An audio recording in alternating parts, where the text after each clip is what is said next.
Arizona Diamondbacks spring training baseball presented by Chaz Roberts. Air conditioning and plumbing. We're in Scottsdale, 75 and sunny, all set for the D-backs and the Rockies. Cactus League Baseball on Fox Sports Arizona. Greetings from Scottsdale and welcome to the broadcast. Steve Berthume, Bob Brenly along the way. Today the D-backs and the Rockies for you. Bob, will see these guys 19 times over the course of this year. It's our first televised look today, however, at Luke Weaver, who's a big key to this Diamondbacks rotation this year. Yeah, no question, Bert. He's going to be a huge key to this Diamondbacks rotation. You'd like to believe you know what you're going to get from Mad Bum. Zach Gallen seems to be on a real good career arc. Luke Weaver, at times last year, would be dominant for 2 or 3 innings, and then the wheels would fall off in the 4th. Just looking for some consistency in his stuff, and to that end, he's kind of backed away from the cutter a little bit, throwing more of a legitimate slider to go along with his fastball changeup combination. He's up against Chichi Gonzalez, the starter for Colorado today. We're expected to play 7.5 innings. As we mentioned, we see the Rockies a lot, 19 times a year. This team, however, Bob, has a slightly different look. There's somebody missing. Yeah, somebody missing. The big guy at third base who will be in St. Louis this summer, Nolan Arenado. But the face of the franchise has been passed on to shortstop Trevor Story. Diamondbacks fans know all about Trevor Story. This guy has killed the D-backs over the course of his career. 76 games. He's put up amazing numbers. He can steal bases. He can hit for power. He's a good defensive shortstop and one of a handful of top-shelf free agent shortstops that's going to be on the market after this season, so you know he's motivated. It's a big class. He's in the starting lineup today along with Charlie Blackmon and the cast of characters for Colorado. Josh Rojas and the D-backs set to go. Bob Brenly's breakdown coming up next. D-backs baseball on Fox Sports Arizona is brought to you by Gila River Hotels and Casinos. Play for good at Gila River Hotels and Casinos, Wild Horse Pass, Lone Butte, and Vequiva. By Valley Toyota. Toyota's Ready, Set, Go sales event is going on now at your Valley Toyota dealers. And by Nova Home Loans. 5 minutes away from opening pitch. D-backs and Rockies in Scottsdale. Steve Berthume, Bob Brenly along the way. Set now, Bob, for the Brenly breakdown. What do you have? Well, you mentioned the Diamondbacks will play the Rockies 19 times this year. Over the last 5 seasons, they've played 86 games and are 43 and 43. So it's time for some separation. We know the Dodgers are going to be good. We anticipate the Padres are going to be good. You've got to take care of the other teams in your division. That includes the Colorado Rockies. So it's time for some separation. When we come back, it's Luke Weaver on the mound for the Diamondbacks against the Rockies, and the first pitch is next on Fox Sports Arizona. Perfect Arizona afternoon for you. 75, time to play ball. A beautiful day here at Salt River Fields at Talking Stick. Steve Berthume and Bob Brenly along the way. D-backs and the Rockies on Fox Sports Arizona. Diamondbacks offense has been clicking right along as of late. D-backs have lost only once in their last 6 Cactus Leagues games, and they've scored 36 runs in their last 6. It's been quite a turnaround after the first 3 games of camp. We wondered if there was going to be any offense in the Cactus League for the Diamondbacks, but they have busted out in a big way up and down the lineup. Everybody contributing. A lot of hard hit balls, a lot of hard hit outs for that matter. Well, we're looking for some defense and some pitching along the way as well. Ram Trucks presents your Diamondback starter. It's Luke Weaver. His 6th Major League season, is 3rd with the D-backs after the trade from St. Louis in the 2019 season. Yeah, the numbers last season for Luke Weaver were not pretty at all. Keep in mind his 2019 season was limited to only 12 starts due to that right forearm tightness. So yeah, maybe just trying to feel his way back in last season. As I said, the numbers not pretty at all, but he's pitching with a lot of confidence this spring. We touched on the fact his cutter has turned into more of a legitimate slider. Hopefully that'll be the missing weapon. And Bob, as you mentioned, Nolan Arenado in St. Louis, no longer a Colorado Rocky, but they do have a lot of familiar faces in the lineup today. That's brought to you by your Valley Chevy dealer. Including the leadoff hitter, left fielder Raimel Tapia. Batting second, playing third base, Ryan McMahon. Trevor Story, we touched on him in the open. He'll be at shortstop batting third. Charlie Blackmon, the right fielder, hitting fourth. C.J. Cron down as the designated hitter, rather. Josh Fuentes will be at first base this afternoon. Brendan Rodgers at second. Garrett Hampson out in center field with Dom Nunez doing the catching. And right-hander Chichi Gonzalez on the mound. Let's take a look around the diamond now at the D-backs defense, brought to us by E.D. Marshall Jewelers. Yeah, Josh Rojas all over the diamond today, finds himself starting in left field. Dalton Varsho out in center. Stuart Fairchild will be in right field. Third baseman will be Asdrubal Cabrera. Domingo Leyba and Eduardo Escobar make up the double play combo in the middle. Christian Walker will be over at first base. Our first look at Carson Kelly behind the plate this spring, and he'll be catching pitches from his former roommate, Luke Weaver. Jim Reynolds, the crew chief, is our plate umpire this afternoon. Rob Drake, Nestor Ceja, and Nick Marley along the bases. Rockies dropped their game here yesterday at Salt River, 6-4 against Cincinnati. Diamondbacks across town in Old Town, Scottsdale Stadium, a 2-2 tie against the Giants. Caleb Smith was outstanding, 3 scoreless, and now Luke Weaver trying to match that this afternoon. Raimel Tapia, who really did a nice job settling into the leadoff spot last year for Bud Black, leads it off again for the Rockies on a gorgeous afternoon in Scottsdale. That's a fair ball at first. Walker's got it. 1 pitch, 1 out for Luke. Well, Luke Weaver's been extremely efficient with his pitches in the ball game today. That's what you're looking for, right? Well, you know, Tapia is a very aggressive hitter anyway. Just throw something close to the strike zone, you're likely to get a swing, and that time soft contact to first. Good start. Rockies looking for more contact from Ryan McMahon. He gets to inherit now, presumably, the third base job after Arenado was traded to the Cardinals. We've seen a fair amount of Ryan McMahon over the last several years at second base, some at first base. Third base is his natural position. He was drafted as a third baseman and is very comfortable over there. But he's got some big shoes to fill, no doubt. Yeah, big shoes to fill, and not only with the numbers that he gives to the Rockies on the field, but trying to appease the fan base in Colorado. You can imagine how the fans felt about Nolan Arenado leaving town. But Ryan McMahon, you know, he looks at it as an opportunity. It happens in baseball. Guys move from team to team. They retire. And somebody's got to step in and play that position. Ryan McMahon was probably the only guy in Colorado that was glad to see Nolan Arenado leave. Bud Black would like to see McMahon cut down on the strikeouts. They know the power is in there, certainly enough to profile at the third base spot.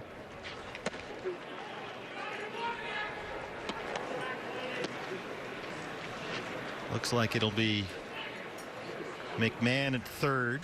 Josh Fuentes, Arenado's cousin, did a good job at first base. He might have the inside track there. They do have Story back at shortstop. He's on deck. McMahon has worked the count full 3-2.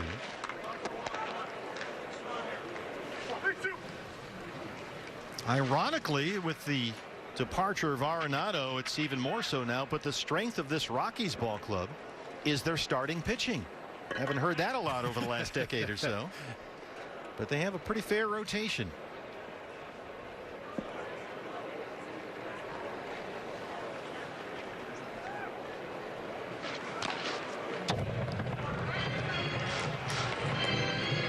In fact, these two squads squared off in a B game out in the backfields here at the Salt River Complex earlier today. John Gray pitched for Colorado.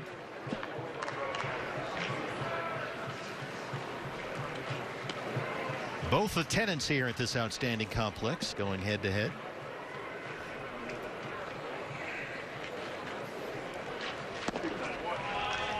That one missed, and good at bat there by Ryan McMahon. A 1-out walk ahead of Story.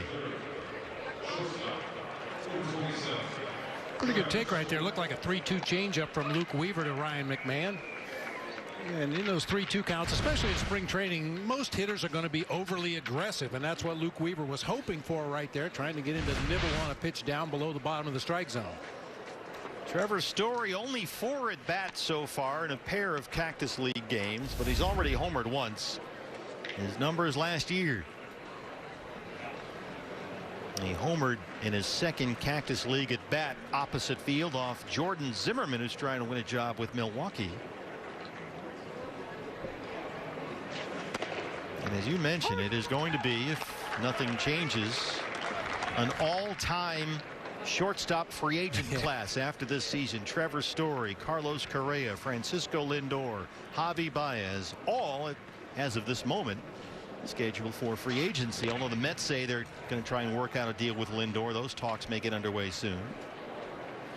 Yeah, and that roar that you may have heard a month or so ago was all those guys you just mentioned when they saw Fernando Tatis Jr.'s contract. Yep, exactly right.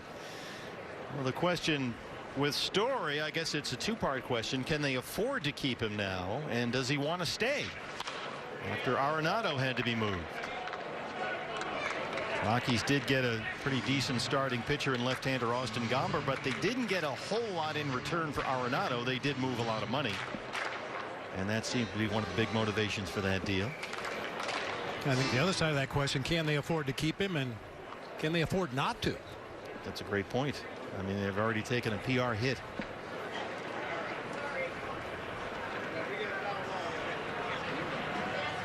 Let's see what Luke can do here ahead of Story. 0-2. Fastball right by him. Carson Kelly hangs on. Strikeout number 1 for Luke.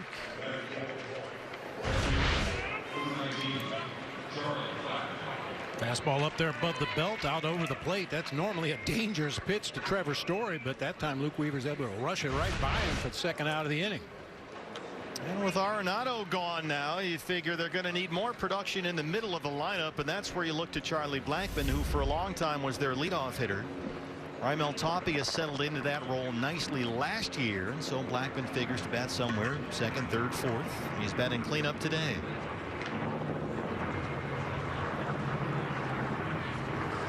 Diamondbacks have 3 defenders on the first base side. This is lifted out the other way. Foul ground. Domingo Leyba, the shortstop, the only guy over there, and he's got it in foul territory. Luke Weaver strands the one-out walk. Diamondbacks coming up from Scottsdale. D-backs set to go. Home half of the first against the Rockies. The offense has been rolling. 36 runs in their last 6 games. Josh Rojas in the leadoff spot. Lineup brought to you by your Valley Chevy dealer. Josh Rojas has been in the middle of a lot of that offense for the Diamondbacks. He'll be out in left field leading it off. Ketel Marte is the designated hitter this afternoon. Eduardo Escobar at second base. Christian Walker at first. Asdrubal Cabrera will be at third base with Carson Kelly doing the catching. Dalton Varsho will be out in center field. Stuart Fairchild in right field. Domingo Leyba at shortstop, all behind right-hander Luke Weaver. Ram Trucks has your Colorado starter. Chichi Gonzalez, the right-hander, parts of the last 2 years with the Rockies. Non-tendered in December, but re-signed on a minor league deal and trying to win a roster spot. A couple of different fastballs, a 4-seamer and a 2-seam sinker. Throws a slider, occasional changeup, occasional fastball.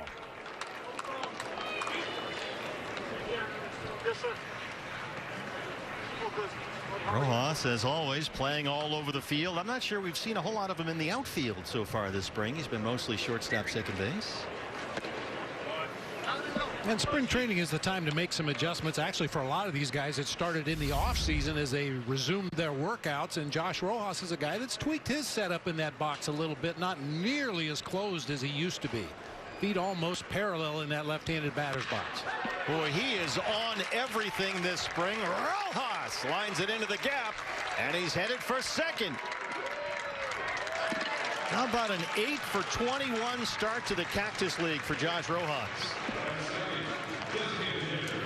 And I mentioned it in the game Sunday that we televised. A much more controlled looking swing. Maybe it's just a mental thing, but physically he used to fall out of the batter's box after swinging at a pitch. This year he's much more under control, seems to be quicker to the ball, hitting line drives everywhere. The barrel is always on the ball with Rojas so far. DH duty for Ketel Marte today.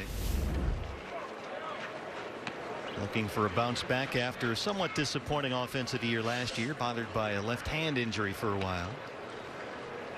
And he, just like Josh, is off to a terrific start. Play on at second, and Rojas is back in time. The Story sneaks in there.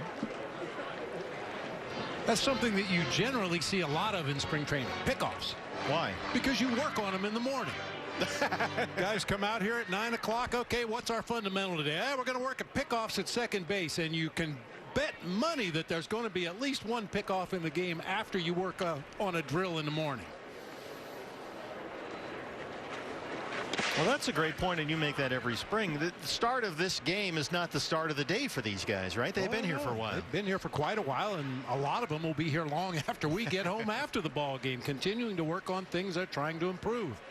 Well, Ketel hard to improve on his start to the spring so far. He is 8 for 12 in 5 games. He has doubled 4 times and knocked in 3 runs. He's got Rojas at second and nobody out.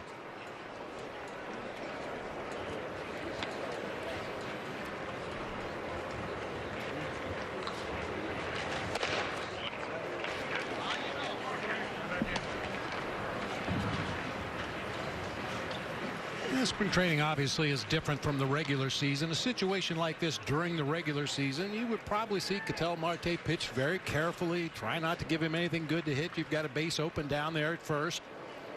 But in spring training, the guys on the other team are working on things too, and I'm sure the Rockies would like to see Gonzalez get back in the count here and try to find a way to retire Ketel Marte. But during the regular season, there's a pretty good chance he wouldn't see anything to hit in this at bat. 3rd outing this spring for Gonzalez. He gave up 3 hits in an inning against the Diamondbacks in the Cactus League opener. Trace Thompson hit a home run off him. Followed that with 2 scoreless in a start against Seattle. That was last Thursday in Peoria.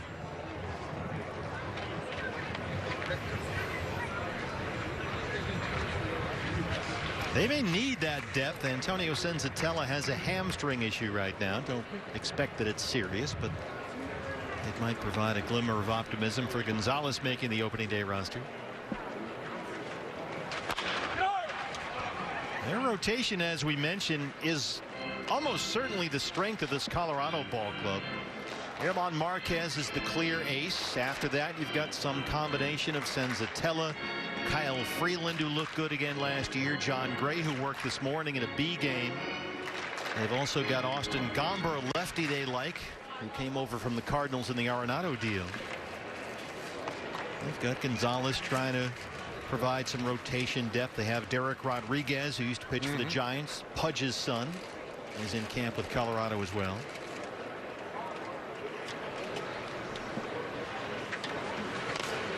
Well, if the history of this game has taught us anything, it's the fact you're going to need a lot more pitching than you anticipate. And this year more than ever. Yeah, you know, it all may look good on paper, but until you actually get out there on the field and start to perform and compete, you know, injuries are going to be a factor at some point this season. You're going to need that pitching depth. Everybody's going to need pitching depth. Coming off a short season last year.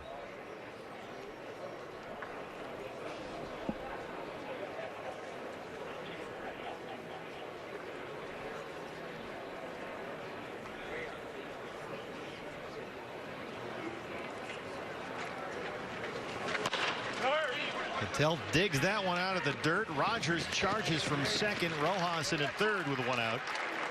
And let's take a look at Colorado defensively. A look around the diamond brought to us by E.D. Marshall Jewelers. Outfield will be Raimel Tapia in left. Garrett Hampson out in center. Charlie Blackmon in right field.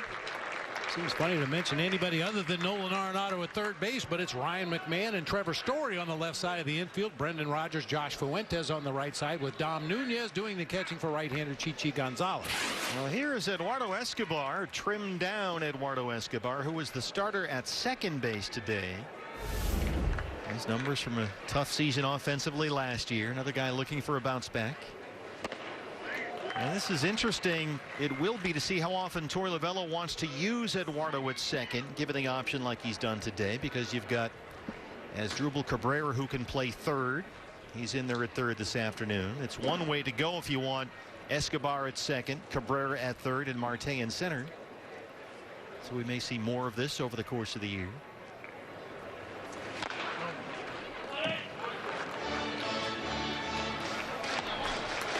You know, I'm kind of critical when guys don't move runners from second to third with nobody out, but Ketel Marte, after that grinding at bat, it wasn't what he was looking for. He was hoping to drive that run in, but at least he moved the runner from second to third to set up a possible sac fly situation right here for Eduardo Escobar.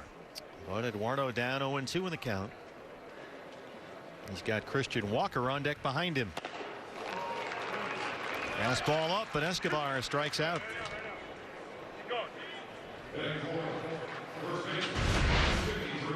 You see Nunez behind the plate set up high, wants that fastball up there around the letters, and that's exactly where Gonzalez delivers it. And we know that's a pitch that Eduardo's had trouble forever laying off of. Cleanup man is Christian Walker.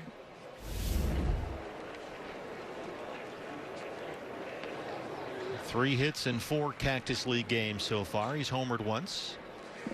Josh Rojas down there at third with 2 outs.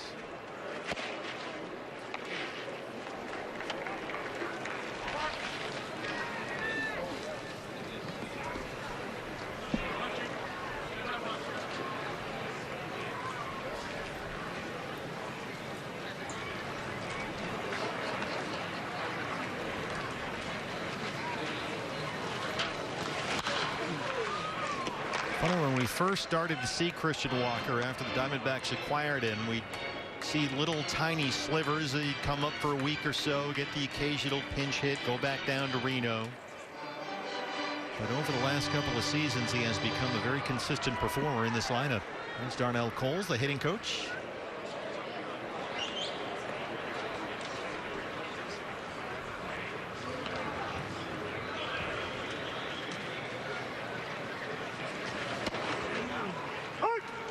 I think the biggest step forward for Christian Walker was consistency of at-bats. He didn't necessarily always get the result he was looking for, but I think in his mind he felt like he was grinding and swinging at the pitches he should swing at, taking the pitches he shouldn't swing at, and really made great strides in the last couple seasons in that respect.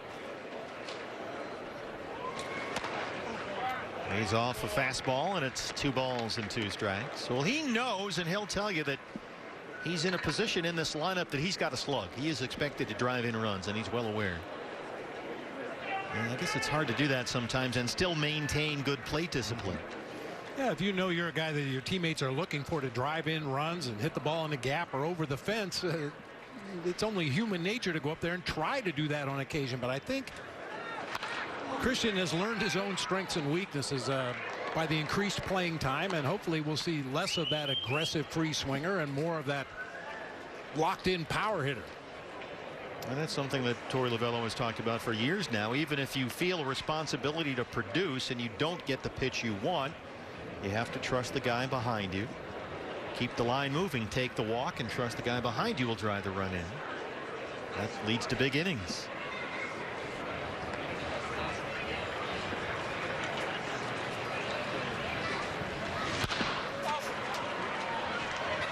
Link at bats and build innings. All those good things Torey used to tell us. Well, this is a good example of that. We saw Ketel Marte grind out the at-bat, as you said, able to hit it to the right side, move the runner along. And now Walker's fouled off a bunch of pitches here, and Gonzalez is looking at a potential 20-pitch first.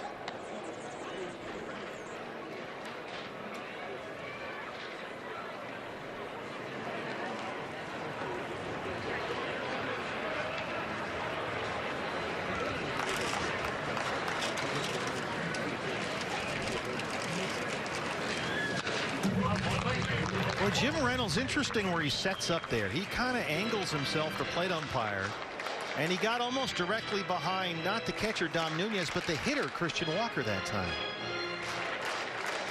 I mean, in the past, umpires have worked off the inside corner of the plate and calling pitches on the outside part of the plate by guesswork. But yeah, you can see Jim Reynolds slides way inside there. He's almost got both feet behind the right-hand batter's box. Jim Reynolds, the plate umpire. He's got a little window there that he's peeking through. 2-2 is out to center. Hampson, who figures to be their everyday man out there, has got it. And Gonzalez strands that leadoff double. We've played one, no score. D-backs and Rockies. Arizona is brought to you by Nissan. Choose Nissan today for great offers on our most exciting lineup ever. Shop NissanUSA.com. Scoreless first inning for Diamondback starter Luke Weaver. A walk and a strikeout, 12 pitches, 8 for strikes, and now he faces Valley native C.J. Cron to lead off the Colorado second. Well, that name sounds familiar. It should. His younger brother Kevin was a Diamondback last couple of years. Kevin is now playing in Japan. And here is the veteran CJ, another Mountain Point High School product. The DH today in the first base mix for the Rockies.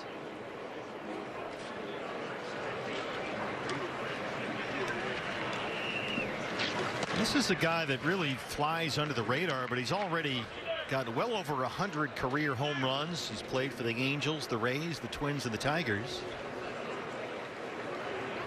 1 for 13 through 5 games so far, and looking for a job in Colorado. Right center, who's got it, and a diving attempt by Fairchild comes up short. Crone is in, standing up at second. Varsho had to come in from center. Long run for Fairchild in right, and Stewart almost got there. And perhaps a little bit of uncertainty on the part of Stuart Fairchild in right field. He was on a dead run, but took a quick peek to see where Dalton Varsho was, realized that Fairchild was the only guy that could possibly make a play, and it does hit him on the heel. The glove unfortunately just trickles away as he hits the ground out there in shallow right. Well, the D-backs had a leadoff double in the bottom of the first, could not get the run home. Crone's down there at second, nobody out. Josh Fuentes, the first baseman, who had something of a breakthrough season last year and appears to be on the pole position for the first base job in Colorado this year.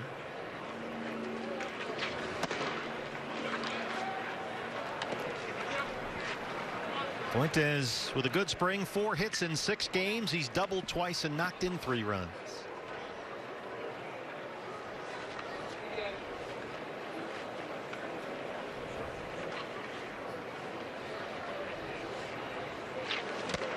They have Fuentes back again. They brought in C.J. Crone to get in the first base mix. We just saw him. He's the DH today. They have power hitting lefty Greg Bird in the mix as well, former Yankee prospect.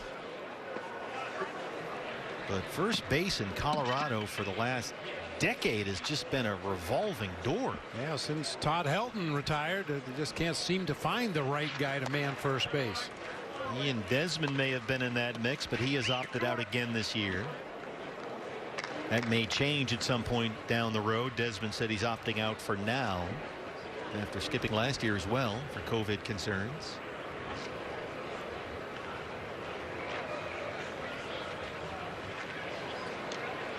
Two-one from Luke Weaver.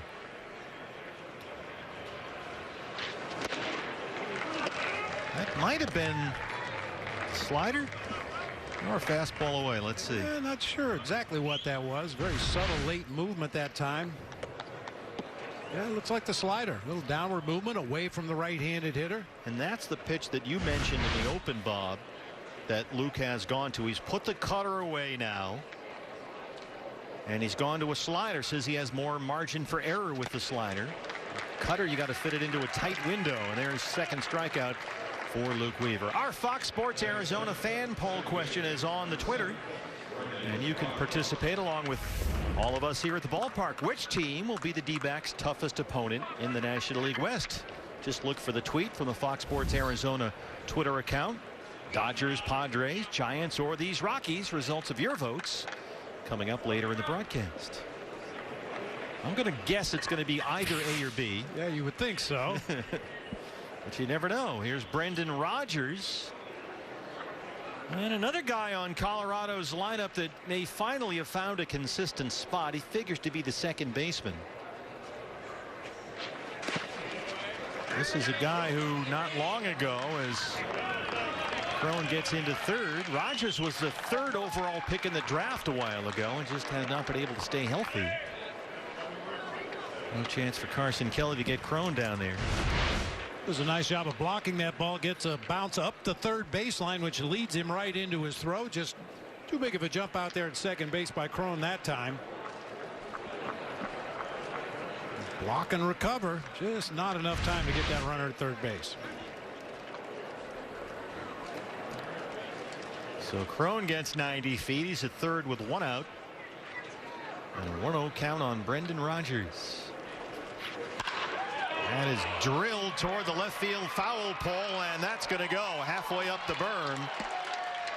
Rodgers second this spring, and it's 2-0 Rockies.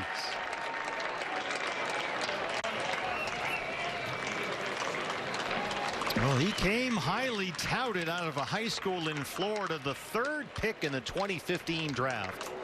He's had shoulder trouble the last couple of years, but they think that more of this is in there somewhere. Felt high fastball on the middle of the plate that time, and Rodgers deposits that ball out on the bank in left field. You got to believe if Rogers does finally settle in and stay healthy at that second base position, he'll be one of those power hitting second basemen in the mold of Jeff Kent, some of the guys that used to hit 25 or 30 home runs a season at that second base position. So they think McMahon has got a job at third. Looks like Fuentes will be the guy at first. Rogers at second, and Garrett Hampson, who's moved all over the place the last several years, looks to be their everyday man in center field.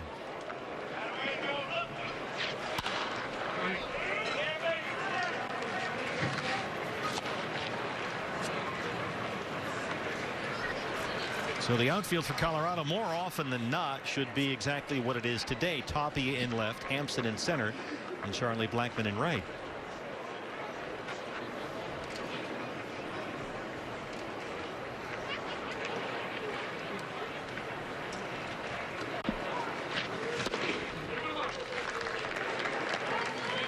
That might be a big pitch for Luke Weaver this year. We saw Luke several times over the course of last year, Bob. It seemed like he was absolutely determined to make that cutter work for him. And he seems to have finally moved on and gone to a slider. And I think that might be a lot more effective for him.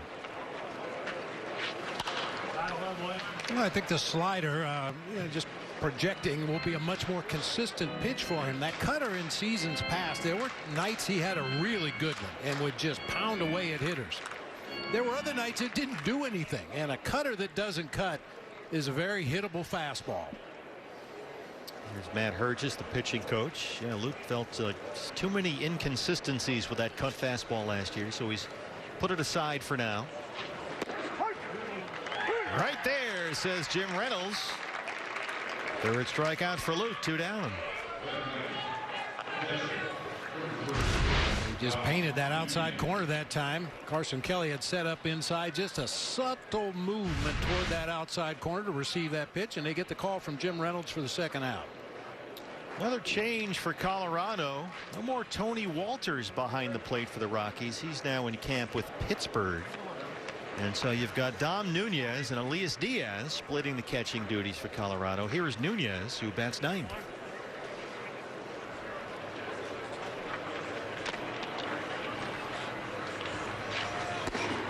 It's interesting. Colorado, not only did they move on from Arenado, we know litany of reasons why that happened, but they decided to let David Dahl go.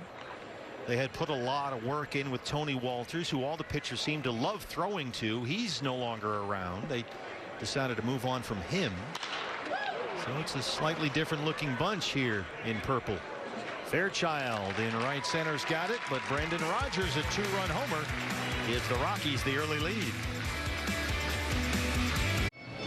Back at Salt River Fields, D-backs trail Colorado 2-0. Fans in the stands. Derek Hall announced on our broadcast Sunday, D-backs will start out with 25% capacity at Chase Field this year. And you can be there with us. Get the best seats for the lowest price with a D-backs season ticket plan. Learn more by texting 602-462-4600 or visit dbacks.com. Figures to be roughly 12,000 fans per game at Chase Field this year, and what a difference that's going to make. No kidding. I mean, the grounds crew did a tremendous job of providing atmosphere at Chase Field last year. Yeah, it'd be nice to have the professionals out there, the fans. Well, we've got roughly 2,200 with us on a glorious afternoon here in Scottsdale. Everybody wearing masks and social distancing. As Drupal Cabrera leads off the Diamondback second against Chichi Gonzalez. Cabrera, one of the new D-backs, in there at third this afternoon. At the age of 35 years old. His numbers last year with the Nationals. This one is slicing toward the foul line. Tapia in left has got it. That's out number 1. 4 straight retired by Gonzalez.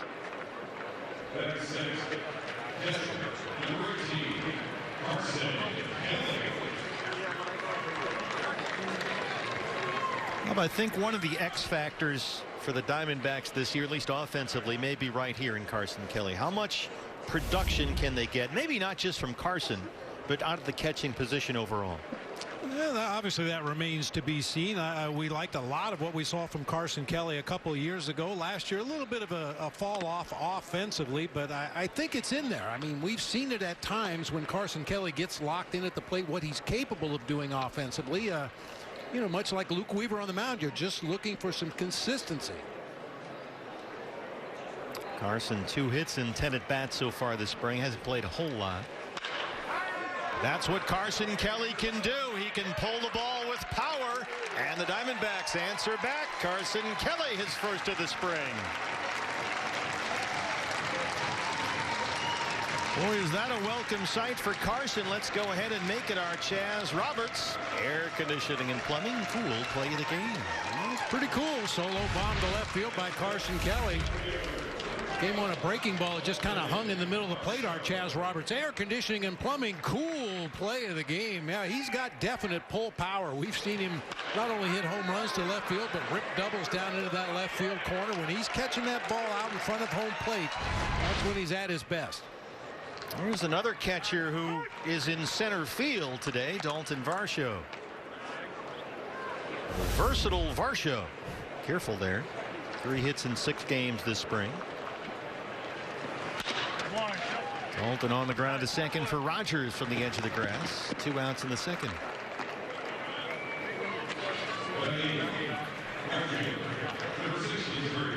Of course, no Cole Calhoun. Cole Calhoun had knee surgery last week. Will not be ready for opening day. So there's an opening in right field, at least to start the year. One of the guys in the mix here is Stuart Fairchild, acquired from Cincinnati last summer in the trade for Archie Bradley. And we saw him, as you pointed out, Bob, the other day make a terrific throw from along the right field line to get a runner at second base against the Cubs. Perfect throw, right on the money, and it had to be to get the out at second base. Well, they're looking for a little bit more offense from Stewart to this point. 4 for 16 so far. Does have a pair of RBIs.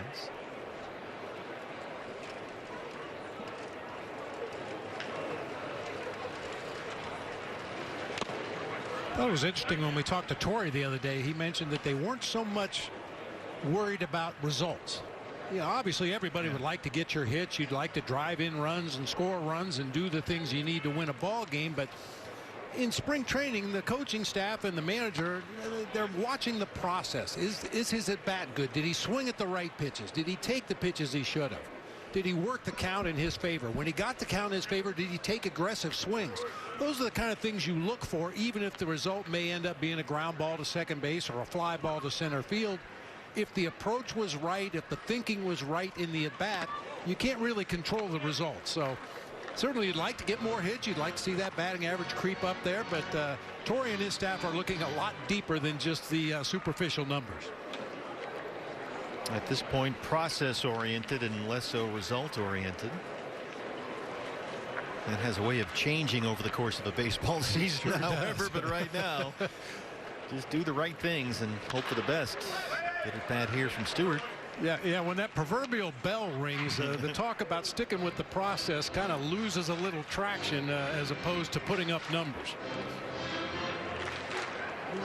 Well, you don't want to be on the interstate with a good process.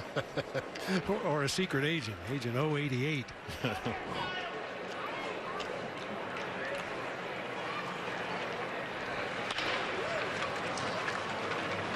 Story at shortstop.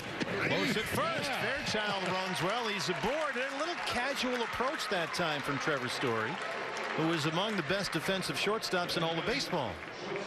Very casual that time. We're used to seeing Trevor Story when he has to come in on a ball. Just keep running. Just keep his feet moving. That time he kind of shuffled a couple of crow hops before firing on to first base. And credit Stuart Fairchild for busting it down that first baseline on a routine ground ball to short. And gets rewarded with a base hit. And a chance now for the shortstop today, Domingo Leyba. Nick Ahmed is not in the lineup again today. Still got a bit of a gimpy knee, they think. Maybe tomorrow for Nick. They don't seem concerned at all at this point. The other way for Tapia in left. Diamondbacks were trailing 2-0. Carson Kelly answers back with his first home run this spring. And after 2, they trail the Rockies 2-1.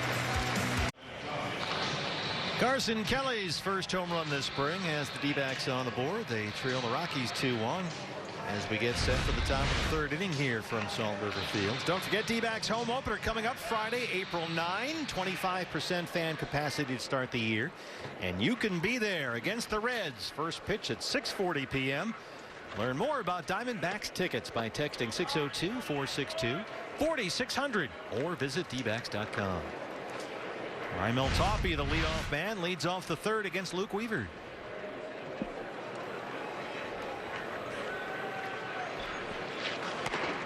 Tauppi grounded out on the first pitch to lead off the ball game. This is a guy who really settled into the leadoff spot last year for Bud Black. Tauppi, 35 starts batting leadoff in last year's truncated season, and from the leadoff spot hit .326, had a .370 on base. That's what you're looking for. Forget that. Truncated. Good word. Have that removed. And they think there's more power in there than he's shown. We've seen him get into one from time to time. I think you'd call it occasional power at this point, but I think if he has the right approach up there, the home runs are going to come. As always with Tauppi, it's about plate discipline, especially in the leadoff spot. Fastball's up, and now it's 3-1. Of course, we saw a lot of Raimel Tauppi last year and the year before, and some of the things he does in his setup, he'll bang his elbows together as he gets into that left-handed batter's box. His feet are almost constantly moving.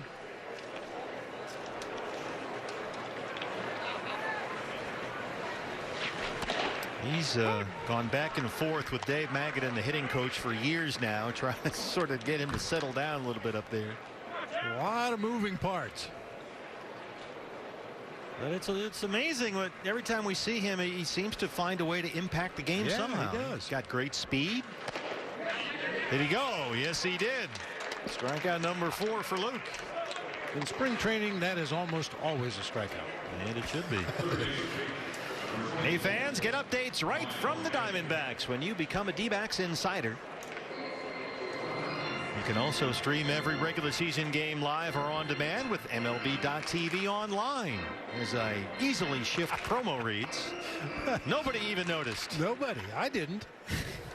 You'll get select spring training games, blackouts, and other restrictions. Visit MLB.tv for details. Nailed it. As usual. Ryan McMahon. See, when he tells you read the MLB.tv promo, don't read the D-backs Insider promo for you young broadcasters at home. Ryan McMahon walked his first time.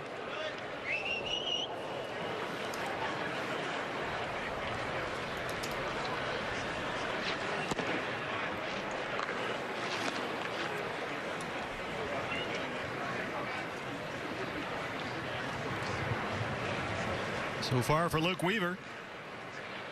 He's given up 2 hits, a double by C.J. Cron, the home run by Brendan Rodgers. He's walked 1, struck out 4.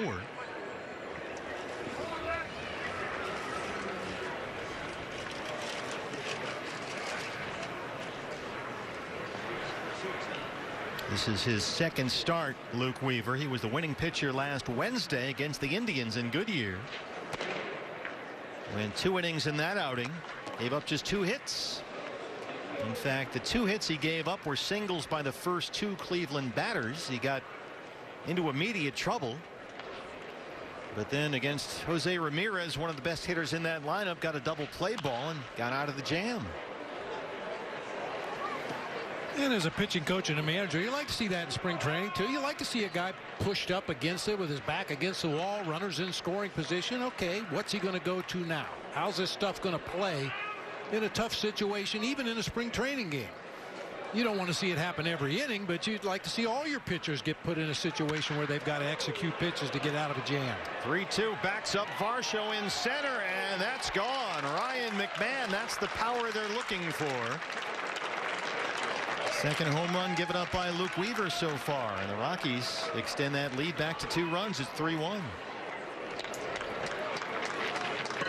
Partner, I think my question back on Sunday about the new ball and how it's going to carry, it doesn't appear to be bothering the hitters much at all down here in the Cactus League. We've seen some long home runs, including this one, just to the left of straightaway center by Ryan McMahon. The new ball is supposed to be less of a rocket. And in theory, at least all the physicist people say that any ball that travels more than 375 feet would go about 5 feet less than it used to. Okay. So in a sense, you've brought all the outfield fences in 5 feet. But that didn't seem to be an issue for McMahon. Here's Trevor Story, a strikeout victim his first time. And some of the other home runs we've seen not only in Diamondbacks games but in games all around the Cactus League. I mean, Trace Thompson hit one off the light pole out in left field here at Salt River Fields. I've seen long home runs at some of the other Cactus League ballparks. Did you see the one that Bobby Witt's son hit? I did not. Top shortstop prospect, drafted as a prep schooler. I think it was something 480 something. Oh, goodness. Hit under the scoreboard, right under the scoreboard in left center in surprise. Wow. And if you've been to that ballpark, as we have many times, that's way out there.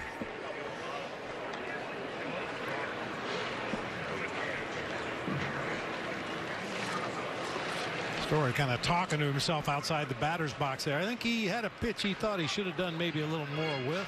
Possibly fouled it off his foot as he walks it off. Yeah, that's a middle-in fastball right where he likes it, and he banged it off that front foot. I should say, Bob, I mentioned that the effect of the ball was to bring the fences in. What I meant to say was you're moving the fences back. I was very quickly corrected by the ever vigilant Steve Gilbert, who's with us in the press box today, the fine Diamondbacks beat writer from MLB.com. And thanks to Steve for correcting that. As always, he's right on top of any error that we make. I would also like to point out that Steve is by himself down there because as Steve would like us to remind everyone, Nick Pecoro is not here. So Nick, Steve misses you. Wonder where Nick is. Well, I guess he's taking a day off. Oh. Get him off his feet. He's working banker's hours or something. 3-1. This is hit out to center and hit pretty well. Varsho backing up one more time. And the Rockies have hit 3 long home runs off Luke Weaver this afternoon.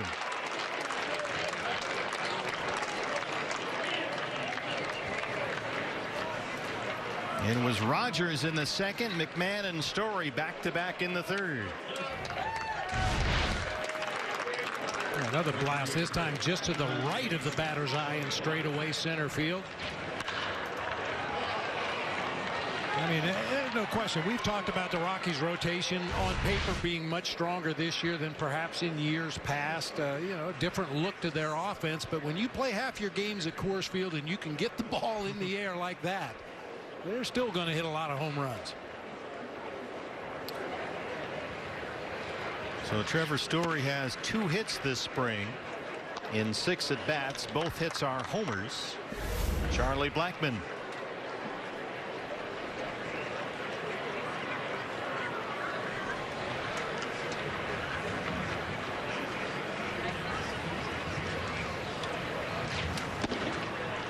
Charlie Blackmon just became a dad.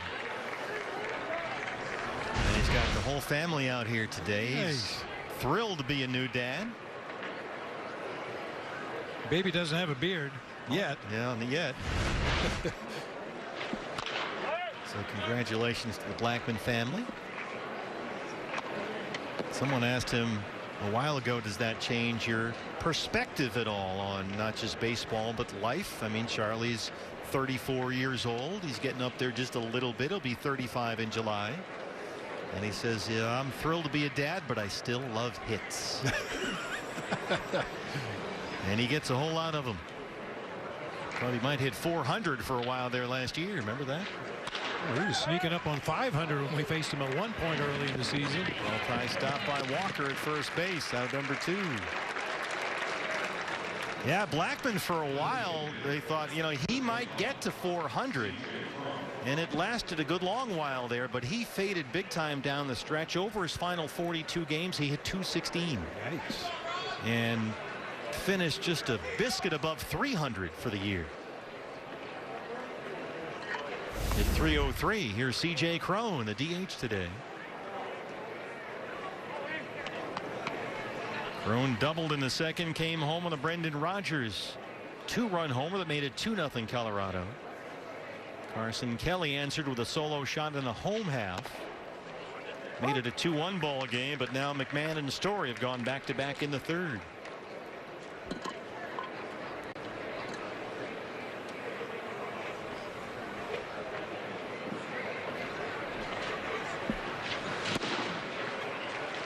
You talked about spring training being process oriented and not results oriented. So if you're the skipper, do you get concerned when a key guy like Luke Weaver gets kind of knocked around here like this? Well, I think it would involve a sit down with Luke and the pitching coach and go over the video and look at the location of the pitches and see what the thought process was. Why did you feel that was the right pitch in that situation? Was it the right pitch? It was just a bad location. Those are the kind of things you go over after an outing. Yeah, especially to salve a guy's wounds a little bit. Luke's given up some long taters here in the ball game today, but if you can go back and look at the video and say, hey, oh no, there's more hard contact from C.J. Cron. That's off the base of the wall in left center field. Cron 2 at bats and 2 doubles.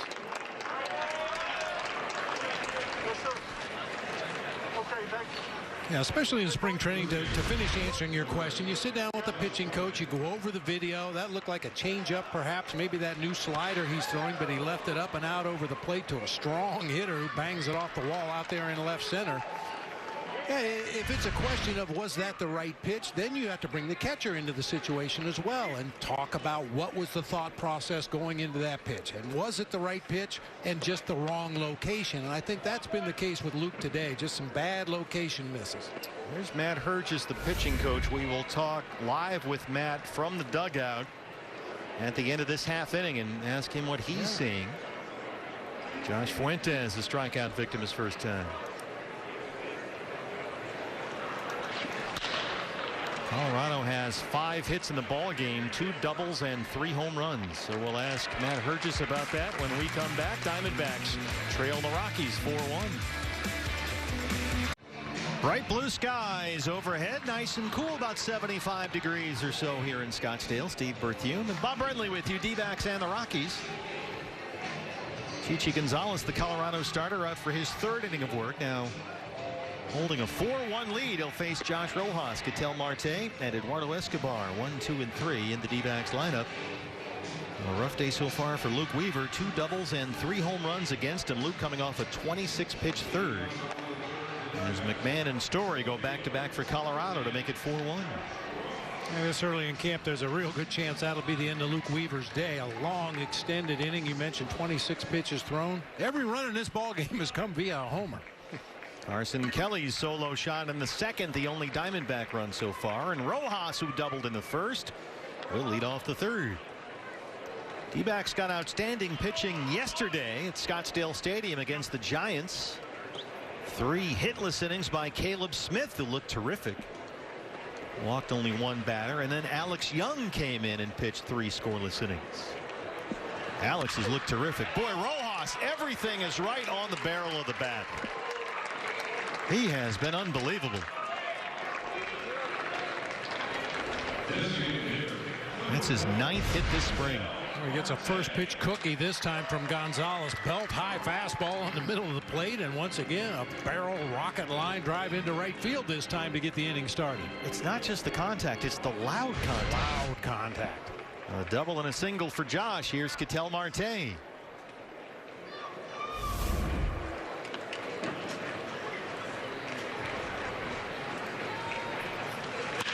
That's a bullet, but into the glove of Fuentes at first, and they double off Rojas. Nothing Josh could do there. Fuentes was a defensive standout at first base for the Rockies last year, and he figures to be the man over there this season. He just showed why. We're talking about process versus results. You got to love the process right here. Ketel Marte got a pitch that he just smoked it toward that right field corner, but Fuentes, after holding Rojas on the bag, makes a nice catch and a diving tag to complete the double play. Pretty nice play. They were thrilled with his first base defense last year. Eduardo Escobar now.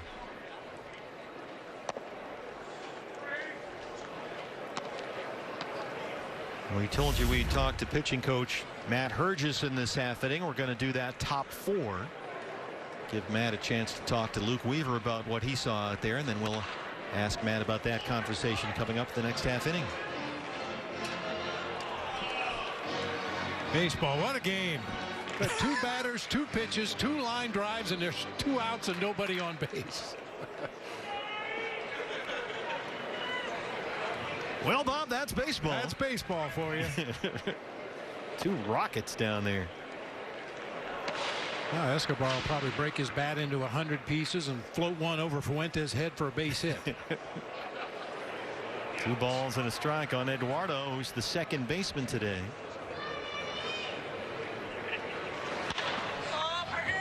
Popped it up. Story, the only guy on that side of the infield fighting that sun, and he's got it near the edge of the grass. After 3, D-backs trail it 4-1. Matt Hergis from the dugout coming up. Well, there's today's starting pitcher for the D-backs. Luke Weaver got roughed up a bit. 5 hits by the Rockies, all for extra bases, 2 doubles and 3 home runs. The man to talk to about that is the pitching coach Matt Hergis, who's with us. Hergie, how are you? Doing great, fellas. Thanks for having me on. Oh, thanks for doing this. What'd you see there from Luke? Well, I saw some positives. I mean, obviously the results weren't what we or he wanted. Some barrels were in play today, but I will say this: it's the best I've seen his slider. He worked really hard this winter on that pitch. Last year was kind of non-existent.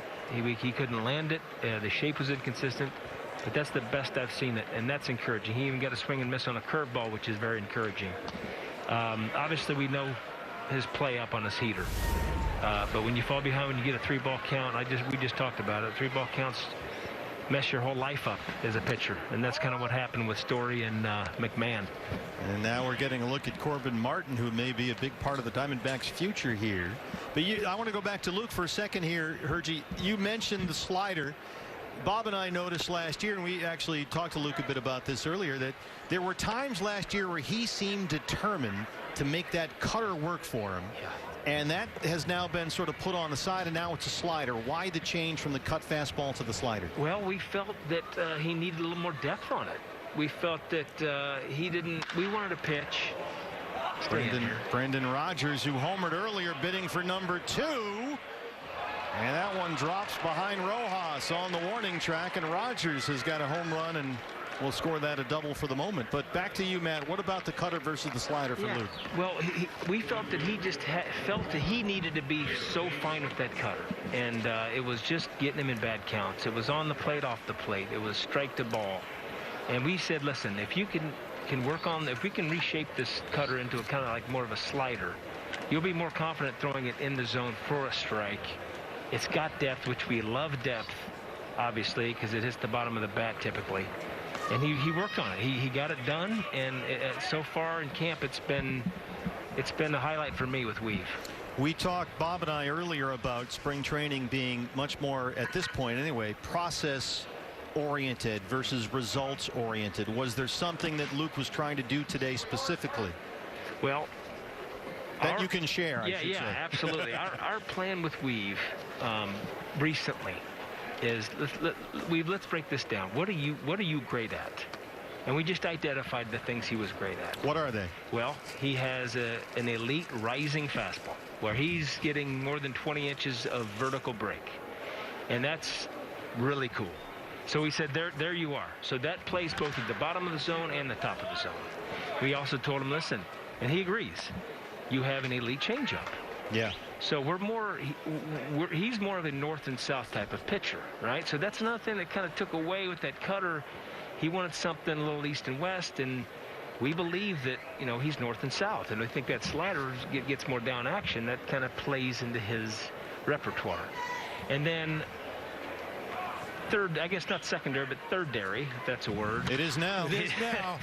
Is the spin. And he worked also this winter on his curveball spin. He was usually climbing to get that 12-6, and it almost was an unnatural arm slot for him. So he dropped it down as if, you know, I'm just going to rip this thing and spin it like I normally spin it, but not try to climb for it to make it more slurvy. And it's not slurvy. It's still going down, but it's for some reason it's taken the hump out of it. If you remember last year and previous years, it just kind of popped up, right? So it was more of an 0-0 early count, grab a strike pitch.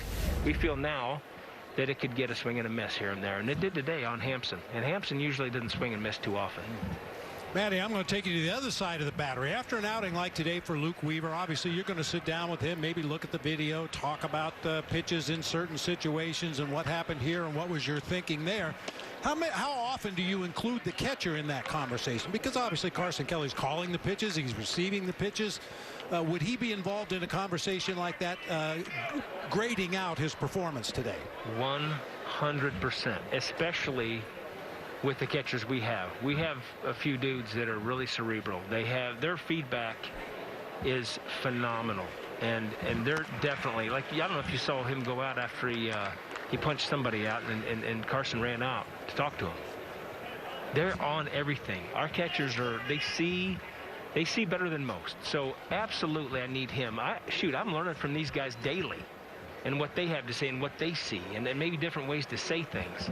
And also our pitchers trust them. So for me to not include them in these kind of conversations would be foolish.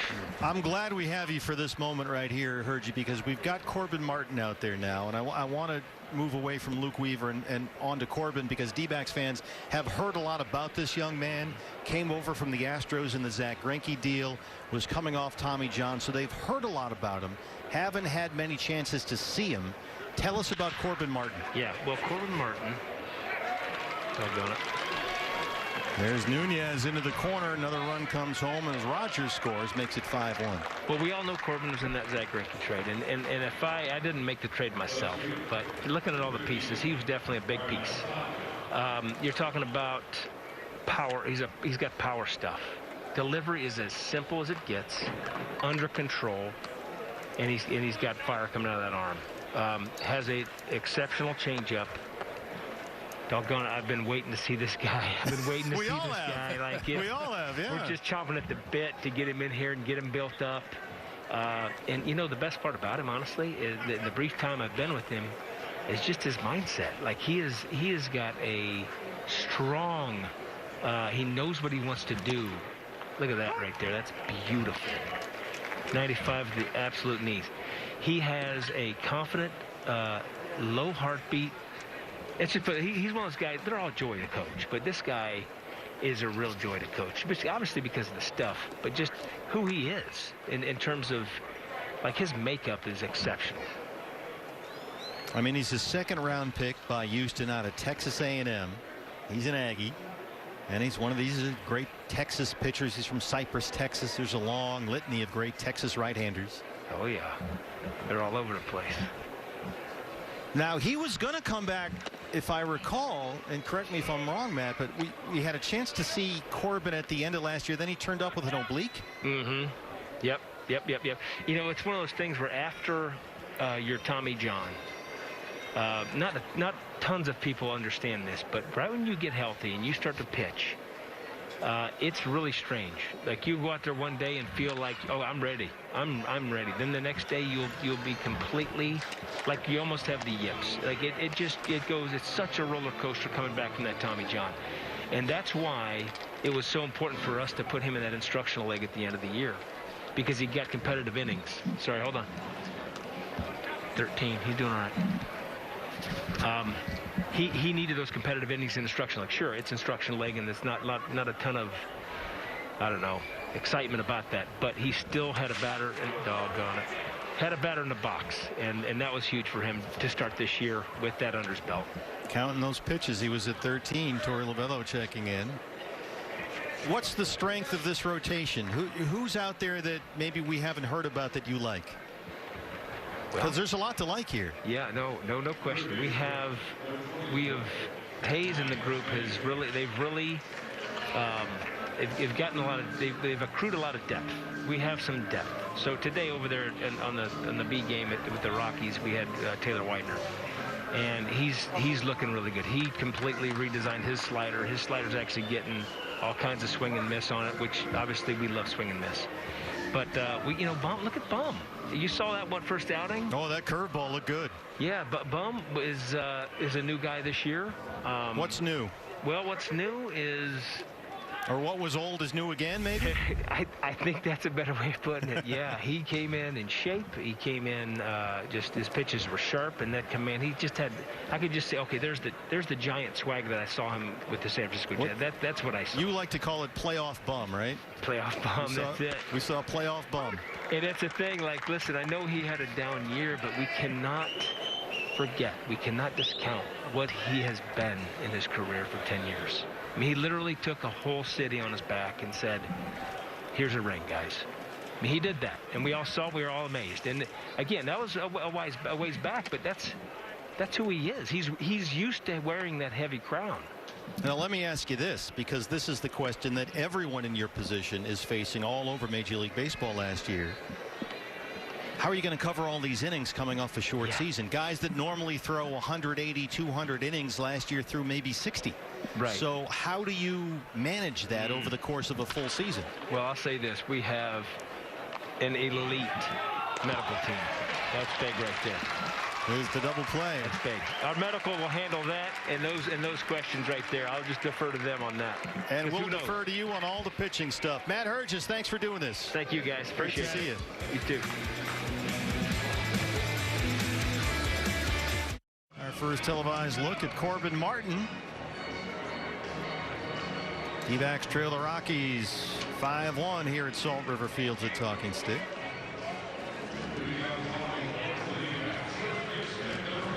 Don't forget, fans, you can stream live games on your mobile device or your tablet with Fox Sports Go. It's presented by your Valley Honda dealers.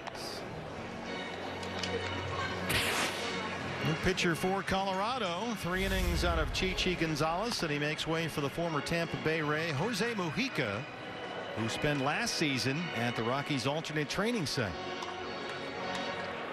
For the most part, only 2 appearances last year for Colorado through, only 3 innings all year. Christian Walker, who flied out to win the first, will lead off the 4th. Diamondbacks have been out hit 7-4. They trail it 5-1.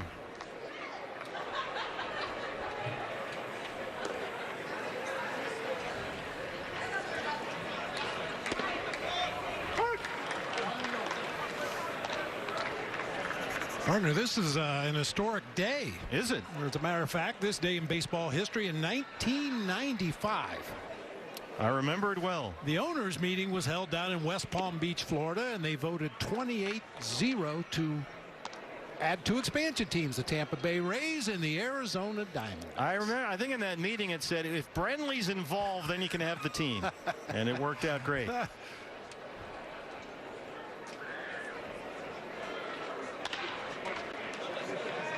Well, I know for baseball fans here in the Valley that had followed the Cactus League for years and years, and the AAA Phoenix Giants or Phoenix Firebirds, I know that was a big day for baseball fans in the state of Arizona to finally have their own professional team to follow all summer long. And we hope you'll do that with us on Fox Sports Arizona all summer long. Diamondbacks baseball back for the full 162. Here's Asdrubal Cabrera.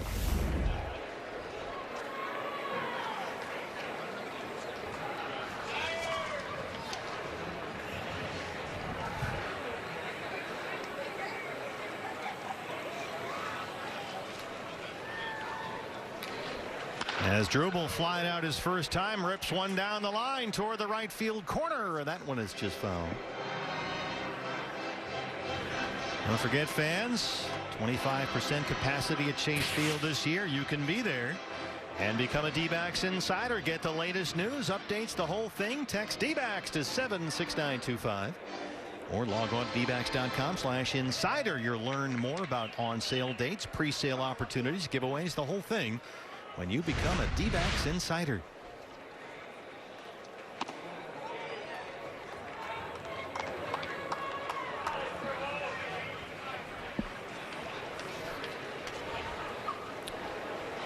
What a great day to be out there. Got to bring your glove. I will point out we are so far today goose free in center field. Yeah. He seemed to have moved on. Another hard hit ball off a Diamondback bat right at a Rocky defender. And Rogers collects that one off the bat of Asdrubal Cabrera. A couple of good swings in that at bat for Cabrera. That long foul down the right field line, and then a sinking line drive into that shift. Unfortunately, right at the second baseman, Brendan Rodgers. 2 outs now for the catcher, Carson Kelly.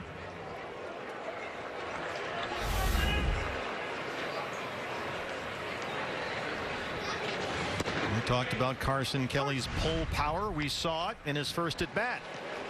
Boom. His first of the spring, out to left.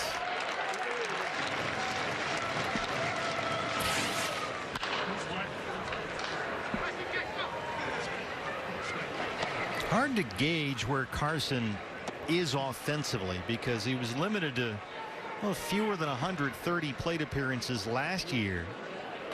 We saw Carson in 2019 have just a sizzling May and June, then cooled off a bit after the All-Star break. And he strikes out here to win the 4th. We've played 4. Diamondbacks trail the Rockies 5-1 in Scottsdale.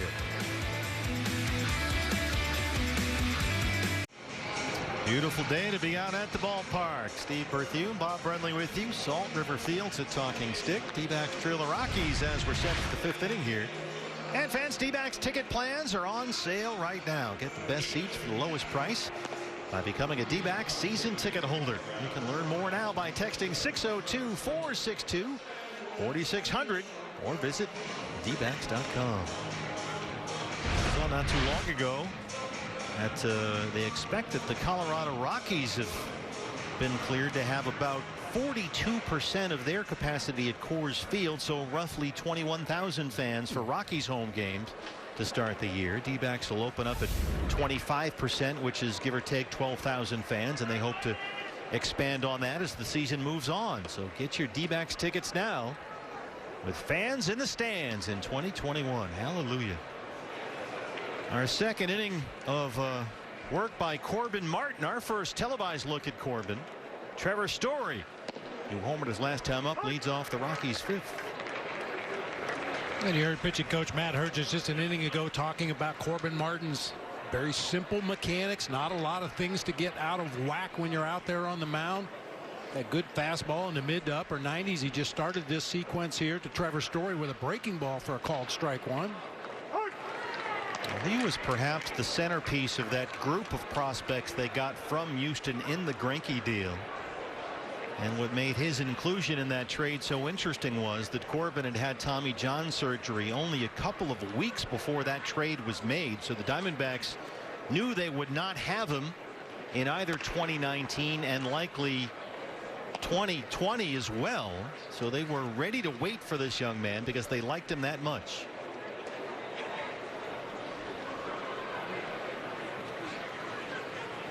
Had Tommy John in July of 2019. Started throwing again roughly December of 2019. And didn't get back up on a pitcher's mound until August of last year. And was feeling really good. He was getting close to being cleared to pitch in a game. We talked to Matt Herges about this. That's when he strained his oblique, and that was a setback for him.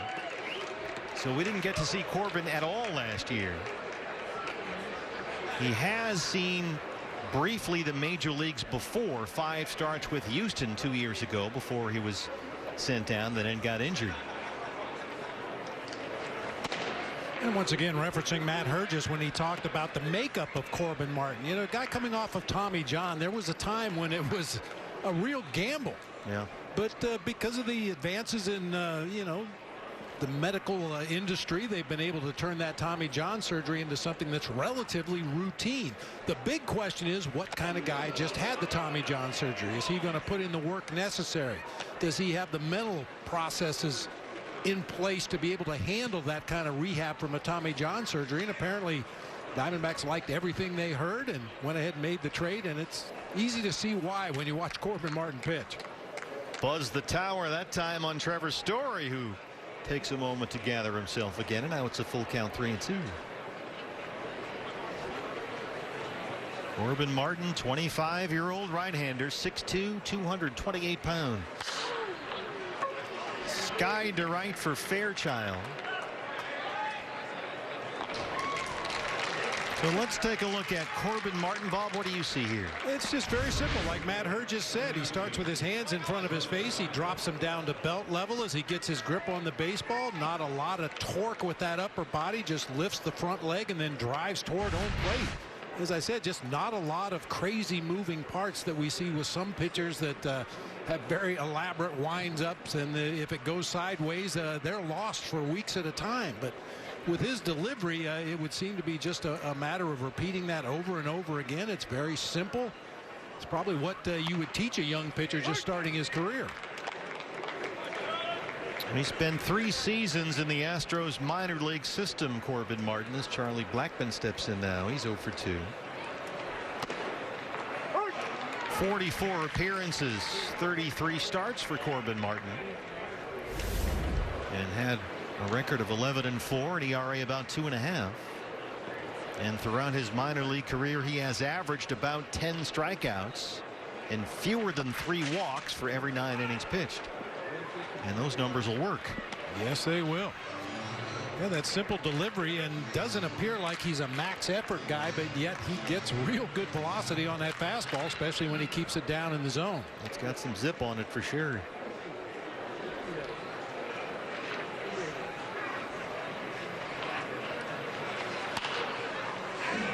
Fights off a fastball that time, and it's still 1-2.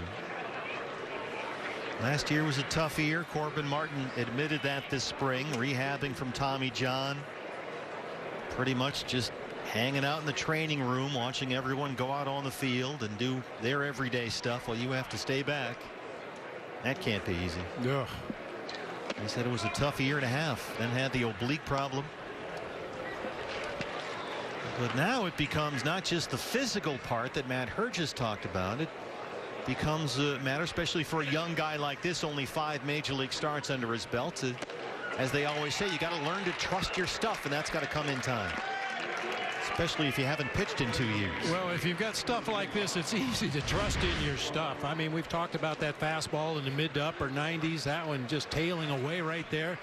Appeared to be some kind of a change-up. He turned over a little bit, got a lot of sinking action away from a real good hitter, and Charlie Blackmon got him to look silly.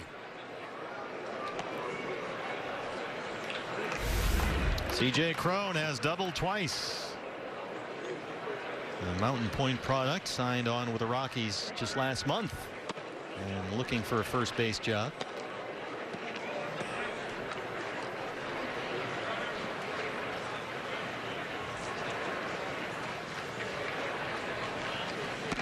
Corbin Martin made his major league debut in May of 2019 with Houston.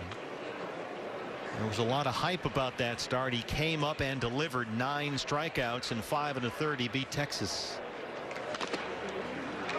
Made a few more starts, went back down for some seasoning, and that's when he got hurt. Got his first win in his major league debut against the Rangers. Outstanding. Punched out 9 in that ball game in 5 1/3.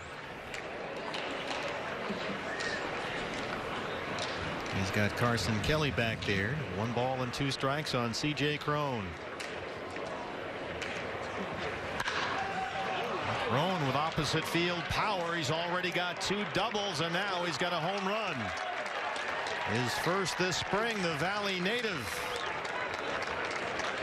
A lot of offense from Colorado here. Make it 6-1.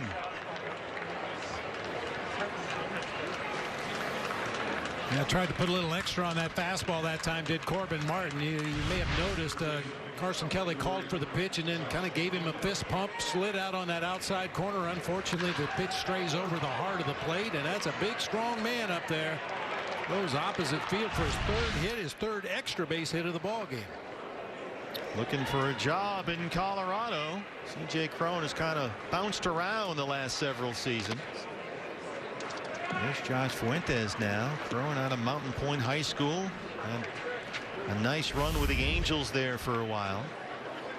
Had 4 home runs in the abbreviated season last year for the Twins, but the 2 seasons before he combined for a total of 55 home runs. Went to Tampa Bay in 2018, had a career high 30, then went to Minnesota the next year. That was 2 seasons ago. Hit 25. But no shortage of slug from the Colorado hitters today. They have homered 4 times and hit 3 doubles. Cabrera, as Drubel has it at third. And Martin's out of the inning. Rockies tack on 1 more. Diamondbacks trail at 6-1. Well, a lot of the Rocky veterans are staying in there, but Charlie Blackmon and Trevor Story are calling it an afternoon. Pretty productive one for the Colorado hitters. 6 runs on 8 hits. They've hit 4 homers and lead the Diamondbacks 6-1. As we get set for the bottom of the 5th inning, a reminder, hockey is back. The Coyotes are on the ice against the Colorado Avalanche tomorrow at 6:30. Game 2. The Coyotes and the Avs. Coverage begins at 6:30. Coyotes live right here on Fox Sports Arizona and streaming live at the Fox Sports Go app. Changes for Colorado. Let's start on the mound. The right-hander Robert Stevenson, former first-round pick by the Cincinnati Reds, comes into the game for Colorado. Last year, 10 appearances for the Reds, an ERA of almost 10. Jonathan Daza replaces Blackmon in right field. Alan Trejo is the new shortstop, replacing Trevor Story. Dalton Varsho leads off the Diamondbacks' 5th. Dalton grounded out his first time up.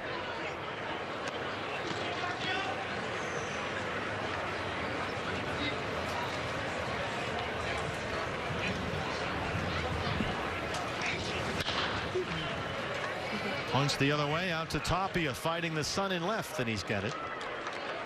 Rockies got Robert Stevenson in a trade last November. They sent Jeff Hoffman, who never could quite win a job in Colorado. They sent Hoffman to Cincinnati, and they got Robert Stevenson and a prospect in return. 1-out now, Stuart Fairchild beat out an infield single his first time.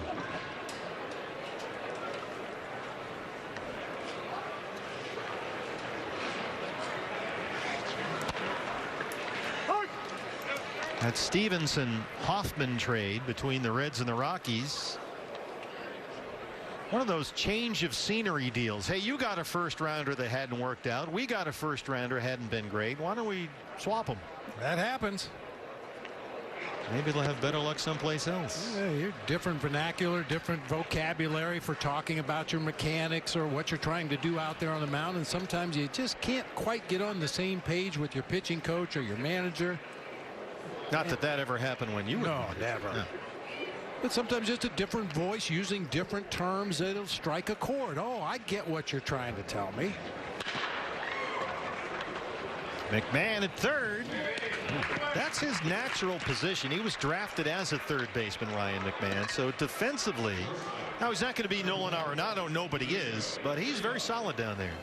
He looked like a natural third baseman on that one, ranging far to his left and back toward the outfield grass as he snares that one. Off balance throw with plenty on it over to Fuentes in time to get the out. Domingo Leyva, the shortstop. Nick Ahmed has a little bit of a knee soreness issue. They're not terribly concerned, no MRIs or anything like that, and there's a chance Nick is back in the lineup tomorrow. And Leyva in there at shortstop today. Diamondbacks tomorrow are in Glendale tomorrow night to take on the Dodgers and Clayton Kershaw. Ooh, how about that? Yeah, he'll start in that game for LA. Seth Frankoff gets the start for the Diamondbacks.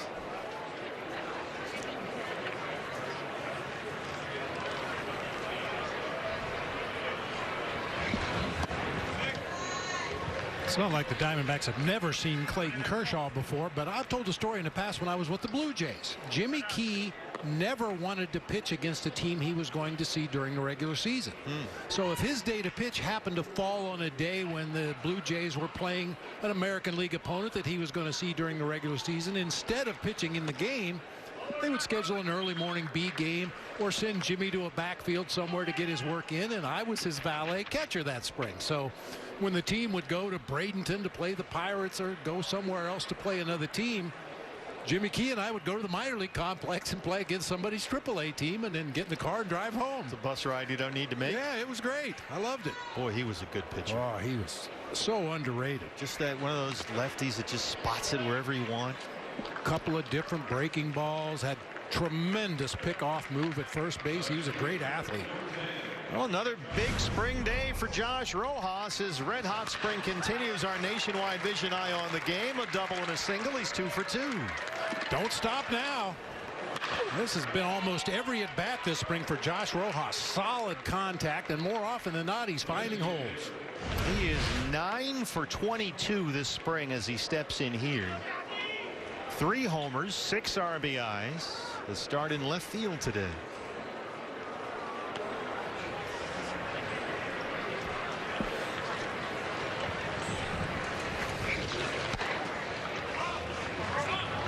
I mean, if he keeps this up, then it would be hard to do that at this level. But if he keeps hitting like this, at some point he's going to win the second base job.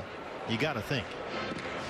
I mean, I know they like the versatility and you don't want to anchor him there, but second base might be the position where there's a legitimate battle.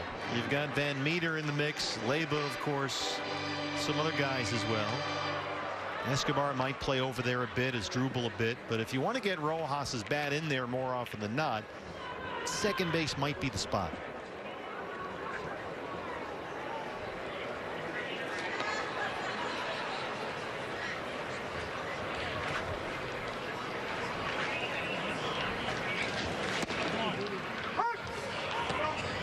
But Josh made a lot of changes in the offseason, got himself in great shape, started his off-season hitting program a lot earlier than normal, changed his diet. Nick Ahmed's been getting on him a bit about that.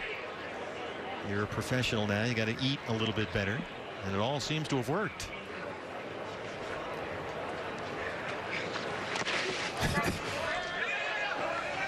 Leyba will move up, gets away from Nunez.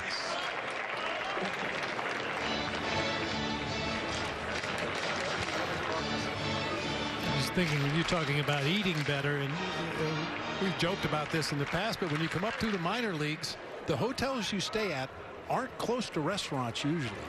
They're off the freeway, and there might be a convenience store or a gas station where you can go get a microwave burrito at midnight after a ball game. It's, you know, it is something that everybody should be looking at, what they put in their body and how their body responds to it. But when you're not making major league minimum and you're staying at the Motel 6 out on the freeway, your food choices are relatively limited. It's really hard, and you're not getting a ton of meal money either. No. But it's really hard to eat well in the minor leagues. And you got to be, as you said, you got to be smart about it. So it's probably not uncommon to form some bad habits. Oh, sure. I've told the story many times in the past about eating hot dogs from the concession stand. After a minor league game would be over, they would occasionally have, you know, a dozen or more hot dogs left. And, you know, if you got out there quickly after the ball game, they'd let you have the extra hot dogs that they couldn't sell during the course of the ball game. What a bonanza. Rojas is finally retired. We've played 5 at Salt River Fields, and the Diamondbacks trail the Rockies 6-1. Gorgeous day in the Valley of the Sun. D-backs trail the Rockies 6-1. Steve Berthume and Bob Brenly here with you. A reminder, our next spring training coverage game, the whole thing continues. D-backs and Angels, that's at Tempe Diablo. Presented by Chaz Roberts, coming up Friday, 1 o'clock on Fox Sports Arizona, and streaming live on the Fox Sports Go app. We'll have the Angels feed for you. 11 Diamondback spring training games on Fox Sports Arizona. Bob and I will be there for 5 of them. And what is old is new again. A tremendous addition potentially to the Diamondback bullpen in 2021. Tyler Clippard is once again wearing Sedona red. 26 games in the abbreviated season last year for the Twins. This is a guy that's a real workhorse. He will take the ball every day that phone rings in the bullpen. Good fastball, cutter, changeup combination. Yeah, just turned 36 years old earlier this spring. Pavin Smith is the new left fielder replacing Josh Rojas. The only defensive change around Tyler Clippard is Brendan Rodgers, who has homered, doubled, and scored twice. The second baseman for the Rockies starts us off in the 6th.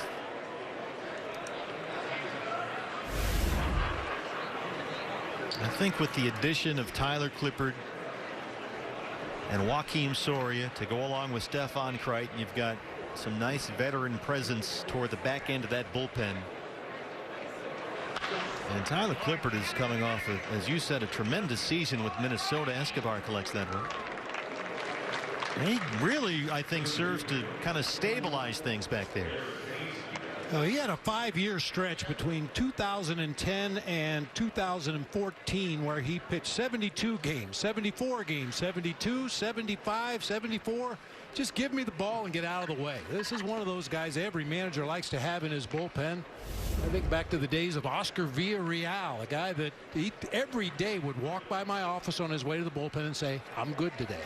He said that to me every day, and I held him to it.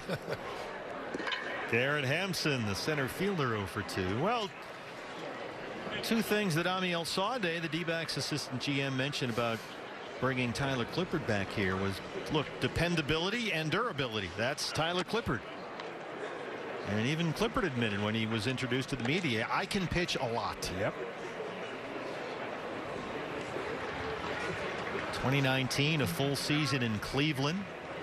53 appearances, a 2.90 ERA, and then last year outstanding in Minnesota. They thought for sure they'd bring him back, the Twins. A lot of people that follow that ball club thought, well, sure, the Clipper will come back. He was terrific, but no, here he is. Great strikeout to walk ratio.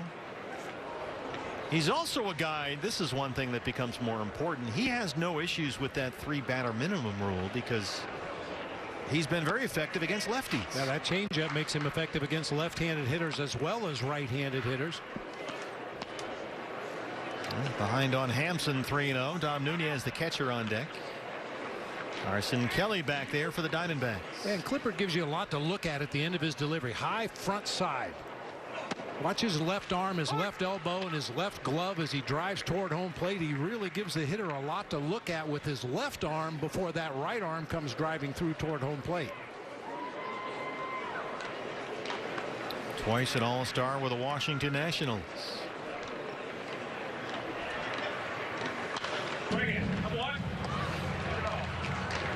A little more movement than we saw from Corbin Martin, who had a very compact, easy delivery. Tyler's very easy right until there. Watch that front arm go flying up in the air. The glove goes flying up in the air, probably meant as a distraction somewhat for the hitter at the plate, something he's done throughout his career. Big lanky guy, really long legs coming at you. Hampson, a good at bat there, lays off a 1-out walk. And you know, we talked a lot about Asdrubal Cabrera on Sunday, a veteran hitter, a guy that you would feel very comfortable about his at-bats late in a ball game against the sharp end of the stick, if you will, out of the opponent's bullpen. And Cabrera is that kind of a hitter. I feel the same way about Tyler Clippard on the mound.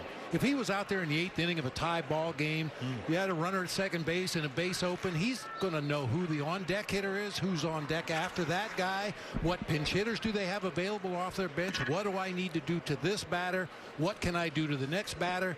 He's just a veteran. He's been around the block. He's been in a lot of very close ball games. He understands the importance of lineup management. Nunez drops it into right center field. Hampson with terrific speed heads for third. He'll make it easily. And Colorado, already leading by 5, has been on the corners and 1 out.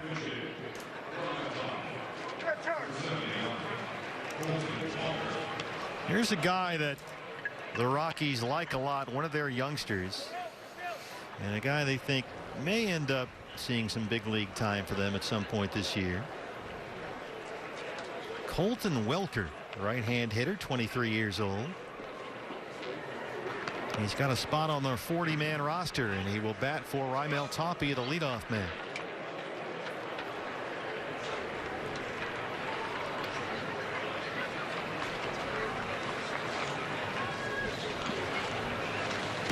Welker, a 4th rounder out of Stoneman Douglas High School in Florida. That's the same high school that produced Anthony Rizzo.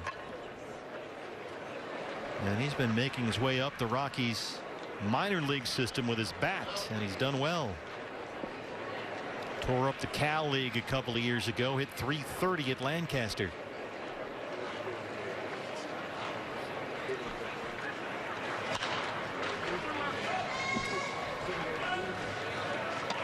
I'd be anxious to see how many of those home runs that Welker hit in Lancaster came to right field.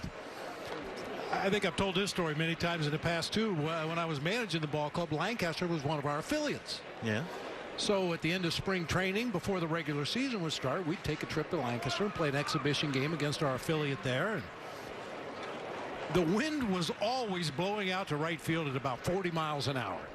We had to stop batting practice that day because we ran out of baseballs. Nunez on the run. That's fouled away. I mean, even the right-handed hitters were trying to hit home runs to right field, and all you had to do was get the ball in the air, and it had a pretty good chance to leave the ballpark.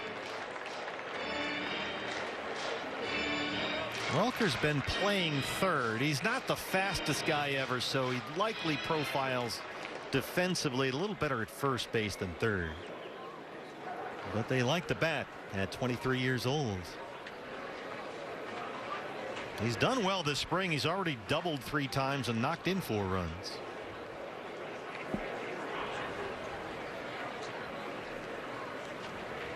Nunez holds this time, and Welker's got another base hit. He dunks it into shallow left center.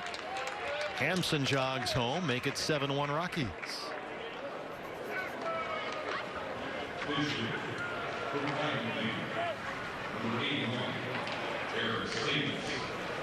That's a guy Diamondbacks fans may see a lot more of in the near future, Colton Welker. Eric Stamets trying to win a job on the roster. He will bat for Ryan McMahon, the third baseman.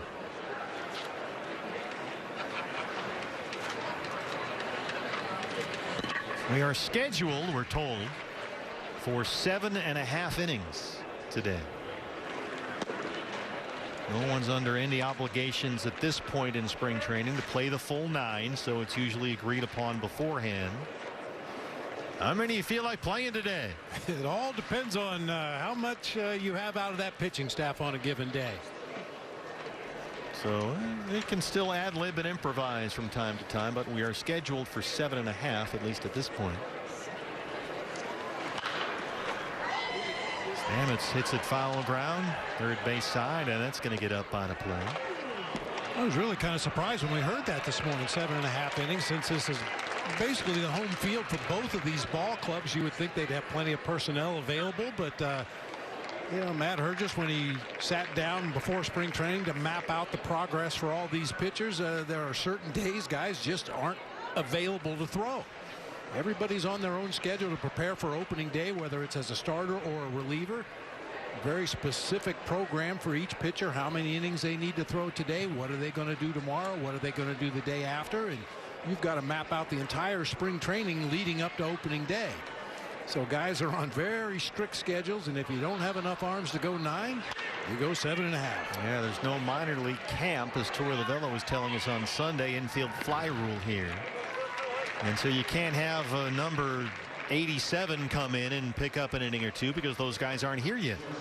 I mean, there were instances where maybe in the 5th inning of the game here at the stadium, somebody would have a short inning or an injury would pop up, and everybody would get pushed up earlier into the ball game than you anticipate. So you call over to your minor league camp, say, send us a couple arms just in case we need them in the 9th inning of this ball game. And a lot of times that's how guys make their debut at big league camp, getting called over from the minor league complex, and that's not available this year. Trejo, the shortstop, replaced Story earlier in the ball game.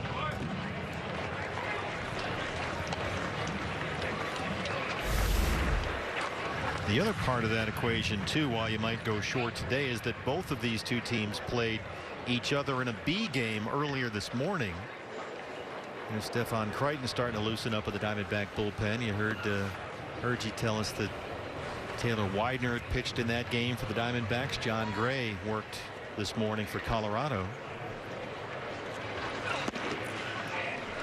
There are no minor leaguers.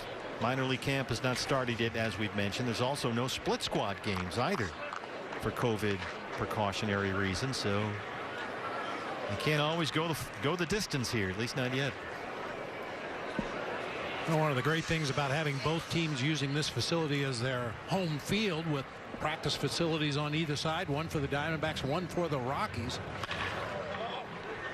Easy to schedule those B games early in the morning. You just pick up the phone, you call Buddy Black, say, hey, you got 9, want to play a game? Just like being a kid in the neighborhood.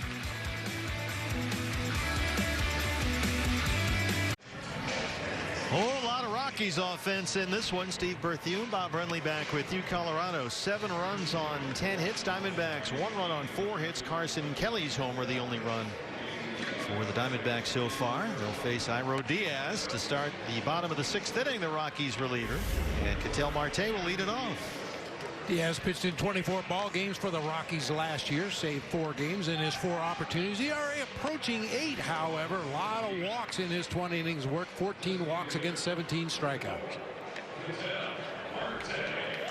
And Stamets now at second base. Servin is the new catcher, and someone is playing left field. We are efforting. I thought that was him. He gets around. Someone. Especially this time of year. We know he's number 89. That's what we can tell you for sure.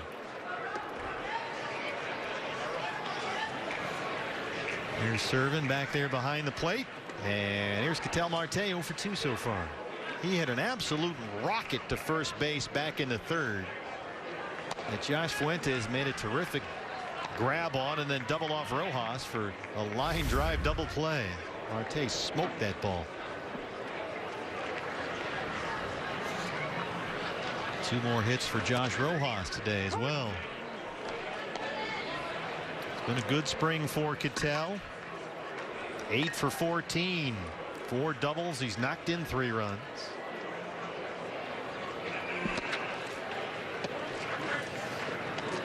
Torrey was talking about Ketel Marte the other day. Some of the balls that he's hit this spring looks like he just flicks his wrist at the ball, something he was not able to do most of the abbreviated season last year. He said he had a left hand injury that bothered him for much of last season, put him on the injured list in September for a bit. And we talk all the time, those hand and wrist injuries are always more serious than you anticipate. It's such an important, vital part of every hitter's swing. The ability to get that bat in a position where you want it. That time chases a bad pitch down low.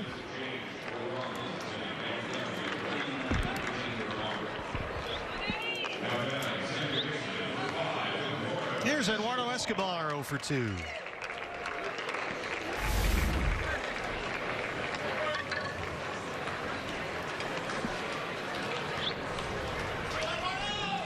Well, the D-backs offense has been rolling as of late. 36 runs in their last 6 games. They had lost only once in their last 6. A 2-2 tie against the Giants at Scottsdale yesterday, but not a whole lot of offense this afternoon. And sure enough, Escobar knocks that into center. A 1-out single.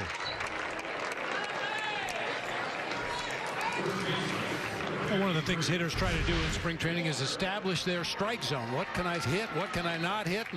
You better swing at that one right down the middle. Little sinking action, but stays on it as that ball tried to tail away from him. Drove it into center field for a knock. A chance for Christian Walker 0 for 2. You come out of an off season where you've been taking batting practice, either soft toss or off a machine, or maybe you can find somebody to throw live batting practice to you, but you basically swing at everything. And then you start spring training and you've got guys out there on the mound that aren't going to throw every pitch right down the middle. So it takes a little while to kind of shrink your strike zone back down to where it will be come opening day.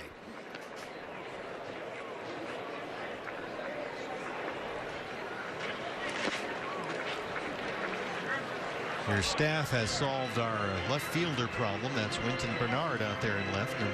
The mystery number 89. There he is. Winton Bernard. I have to say, your staff, by the way, I know you had them out here in January preparing. Yeah, we tried something different this year. They were running around. There were cones out there, some drills. You know, those rope things that football players have to high step through. All kinds of stuff, but they have been at the top of their game here today. Well, the only thing that worries me is it's all downhill from here. There's nowhere to go but down.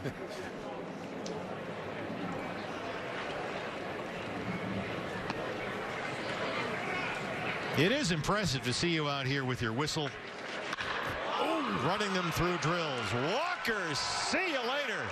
Way out of here. Christian Walker 2/3 of the way up the berm in left center. Christian gets his second this spring. And now the Diamondbacks start to make some noise.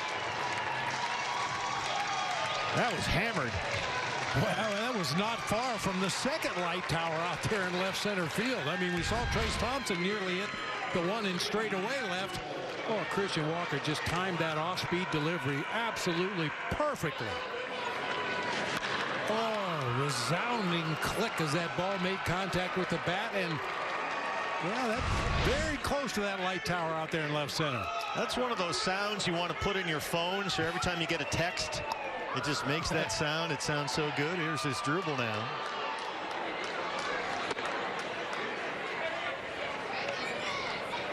So Escobar on the one-out single. Walker the homer from the cleanup spot.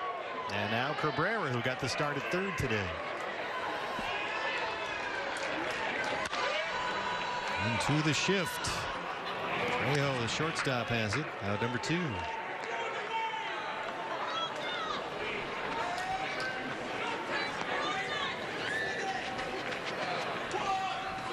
I'll make that Welker at third in the overshift. Speaking of home runs, here's Carson Kelly and his first of the spring back in the second inning. Off Chichi Gonzalez, the Rockies starter.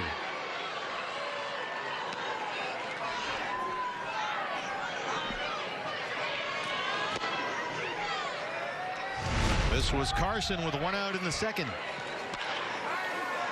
Didn't go quite as far as the Christian Walker homer, but made that same sound off the bat halfway up the bank out there in left field. There's the Carson Kelly signature hit, the extra base hit down the left field line. He'll settle for 1 this time, however, but that's generally what it looks like. Knocking balls into that left field corner. Now we'll get a pinch runner. Looks like Jake McCarthy will run for Carson Kelly.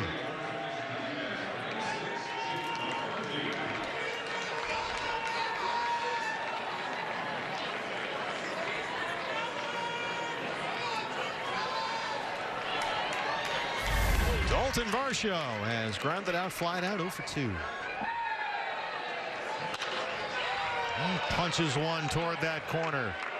Bernard can't get it. It bounces in front. McCarthy can fly. They're going to stop him at third. As Bernard let that one drop in, but did a nice job of getting it back in quickly, and they have to stop the runner at third base. Varsho's in at second. Yeah, even though Bernard lost that ball in the sun, it stayed close to him out there, kind of hit softly in the grass and just died right there. That gave him a chance to hustle it back in before McCarthy could score. He actually fields it on a hop after he lost it in the sun. Pretty good recovery. That could be a panicked feeling when you're looking up into that bright Arizona sunshine. There's not a cloud in the sky today, which makes it extremely tough to track fly balls when you can see them. And got that sun now behind the first base dugout. That's right where Bernard was looking. Stuart Fairchild now. Singled back in the second. Diamondbacks trying to come back here. Down 4 now. Second and third, 2 outs.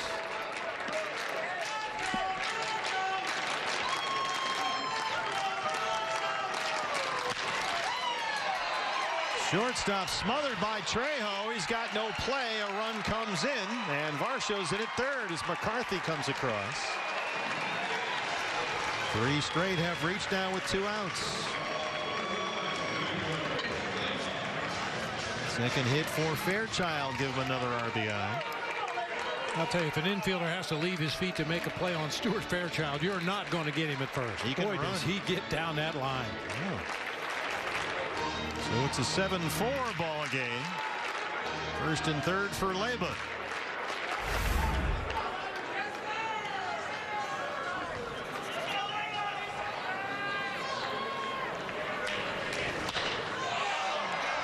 Domingo hits it along the line in right. They got this thing surrounded if they can get to it. And Stamets has it to end the threat, but the Diamondbacks answer back. They trail it 7-4. Well, a long home run by Christian Walker has made this a 7-4 ball game. Ketel Marte and some of the Diamondbacks regulars calling it an afternoon. But it's time to go to work for Stephon Crichton, who's on for the Diamondbacks out of the bullpen. Outstanding last season, especially in September when he became the closer and did a terrific job. I think Stephon Crichton was as surprised as anybody when he found himself the last man standing out there in close ball games for the Diamondbacks, but did a real nice job under the circumstances. Hey, I feel real good about having Stephon at the back end of the bullpen and Christian Walker in the cleanup spot. Christian joins us from the dugout. That had to feel good. Yeah, I should do that more often, huh? It's well, hey, as much as you want. It sounded great from up here, I can tell you that. Yeah, finally made an adjustment. They've been getting me out with breakers all day, so it felt good to you know, accordingly plan for it. You got a hanger and did not miss it. We're looking at it right now. I appreciate that. Thank you. How's it going so far? It's great. I mean, what's not to love? Out here playing baseball, we got right? some eyes on us in the stands and having fun. It feels great to be back and sweating in a baseball uniform again. I saw you mentioning to some reporters the other day about the idea that Torrey said, you know, when you came out and Torrey said, are you guys ready to shock the world? Everyone's talking about the Dodgers and the Padres. Where does that leave the Diamondbacks in your eyes? I think it puts us right where we want to be, to be honest. You know, it's a no pressure, nothing to lose kind of scenario. It's right where we want to be. We got a bunch of grinders. We got a good mix of some veterans and some younger guys that are looking to, you know, go out and improve themselves. So it's I'm very excited myself, and I know my teammates are as well. Yeah, Christian, we had that abbreviated season last year, and obviously with the COVID protocols and everything in place this spring, it's not quite what we're used to seeing, but because of that, did you alter your off-season workouts at all? Did you do anything different this year in the off-season that you would normally do? A little bit. It was just the fine details. For me, I usually go back and train at the University of South Carolina. I live pretty close to campus, and they're great about letting former players come back and get their work in. So this year was a little different. I didn't get a chance to do that with obviously all the COVID protocols in the university. So other than the location of my training, everything was about the same. Maybe a few extra garage workouts, but other than that, we were locked in. What is the difference exactly? I know it's kind of hard to articulate sometimes, but what's the difference between 60 and 162? Oh man, great question.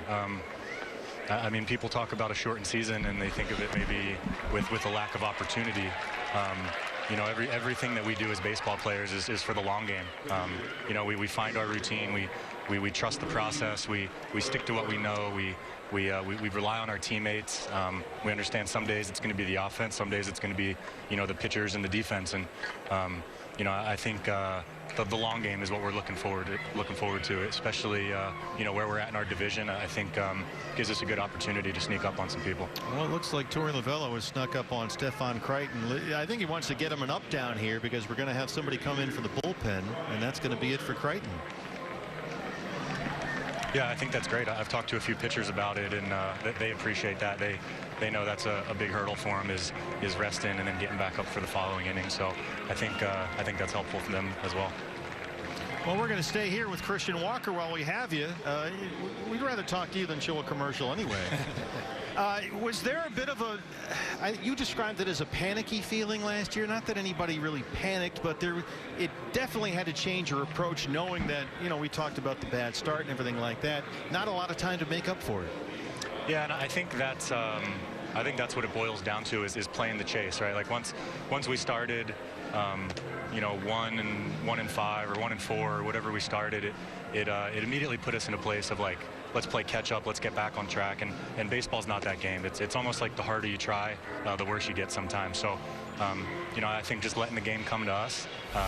You know, we had that, I think, mindset last year, but when it comes down to execution, that's a whole nother thing. So I know a lot of us are looking forward to going out and you know, proving that last year was just a fluke for sure. And I'm sure, Christian, it was especially frustrating for you because of all you've done to get to this point, and you've done such a great job in winning that first base job, taking over for Goldie. But if you look back at your body of work, you've played more than 60 games in a season, still only one time in your career. That's amazing if you think about it.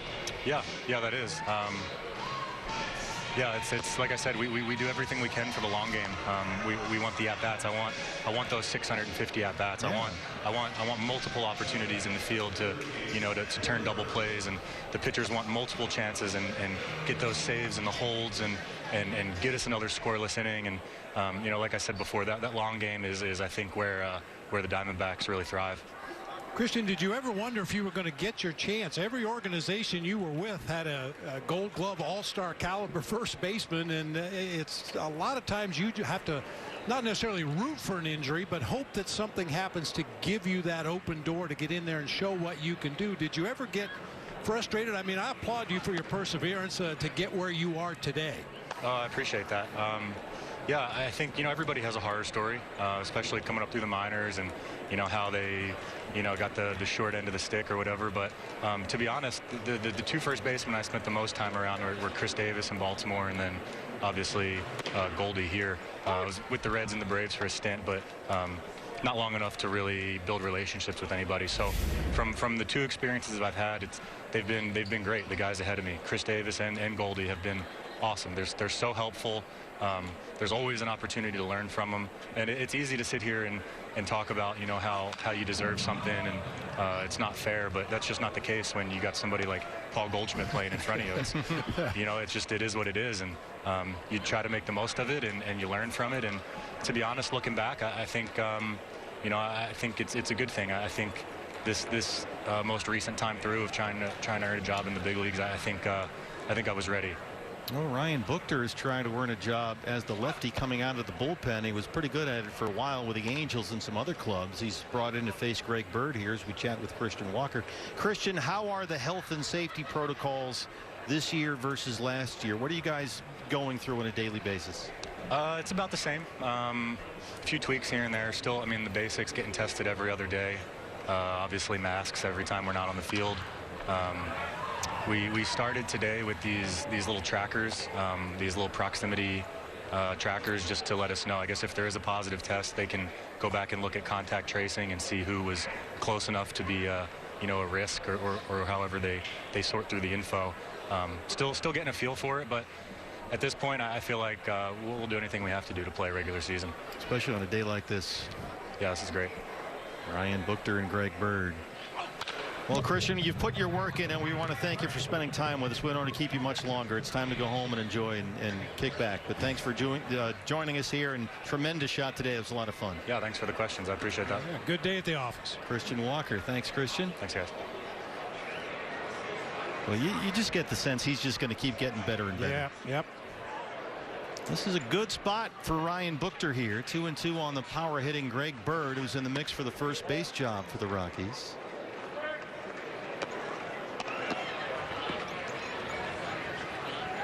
You can see what Torlavella looked over to the on-deck circle, saw the lefty Bird on deck, and thought this is going to be a perfect spot to get Buchter in here, left on left. And we've seen it in spring training. I can't recall who the teams were, but a similar situation where the manager came out, took out the pitcher who started the inning, brought in the lefty for the matchup like this, and then brought the previous pitcher back into the game. Yeah, you can do that. Something you can do this year. Well, it's good. I'm glad you brought that up. That we see has Crichton left. He might go back out there. Yeah, I can't see him in the dugout, but I didn't see him walk down the left field line either, so he might still be lurking in there to possibly get the last out of this inning. You'll see Buchter has that little pause in his delivery. Big lefty at 6'4", right there. Just missed. He's got some zip on that fastball still at the age of 34.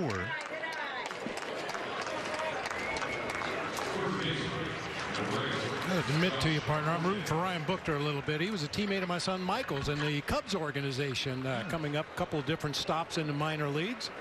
Back then he was a wild, hard thrower, but he's tightened up his mechanics a little bit, even though he walked a guy right there. He had a really good year in 2016 when we saw him in the San Diego Padres bullpen. 67 appearances that year, an ERA well under 3. And was just as good the following season, splitting the year between San Diego and Kansas City. Had a very effective run, Ryan Buchter, 2 years with the Oakland A's. And was in camp last February with the Angels. Went back and forth from their alternate training site. Hooked on with the Diamondbacks on a minor league deal in January. Josh Fuentes 0 for 3, the first baseman.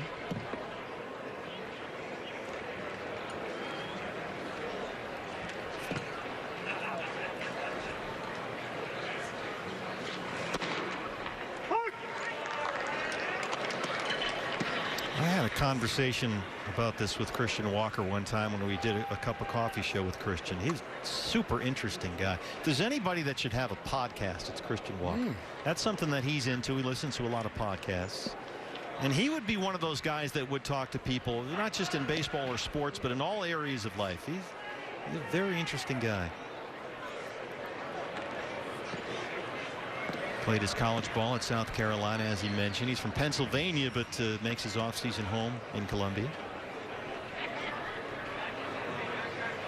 That's a great college program, South Carolina. Oh, yeah. I've always had a soft spot for those guys that have had to really grind and really appreciate the opportunities that they're presented. And Christian Walker is a perfect example of that.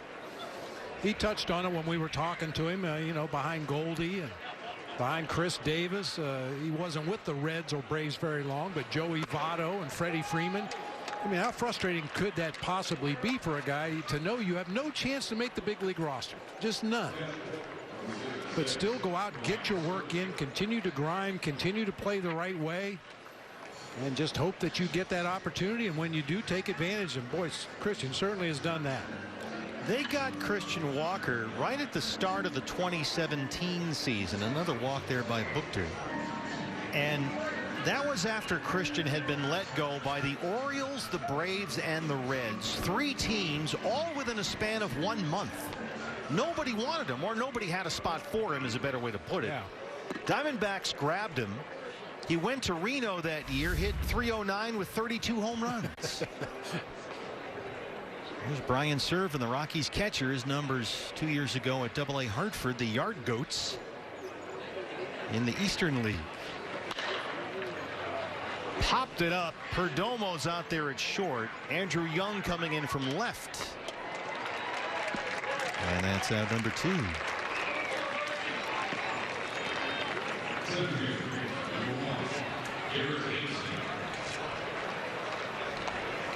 Garrett Hampson still the center fielder, 0 for 2 with a walk.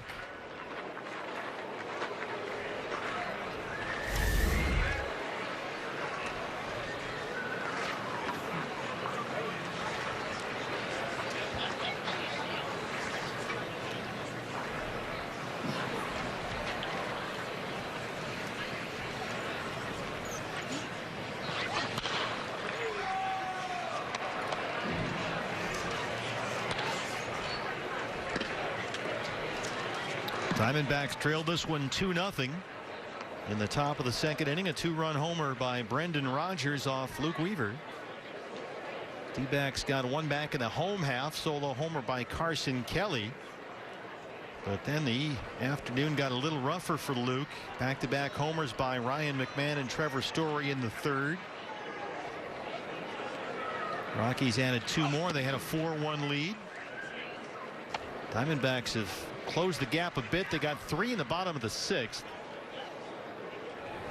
Stuart Fairchild had an RBI. Christian Walker had that long 2-run home run. And they trail at 7-4. Scheduled for 7.5 today.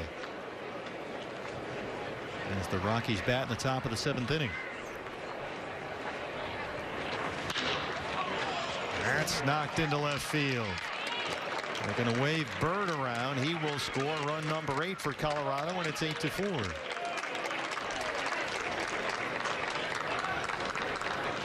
RBI for Garrett Hampson is second this spring.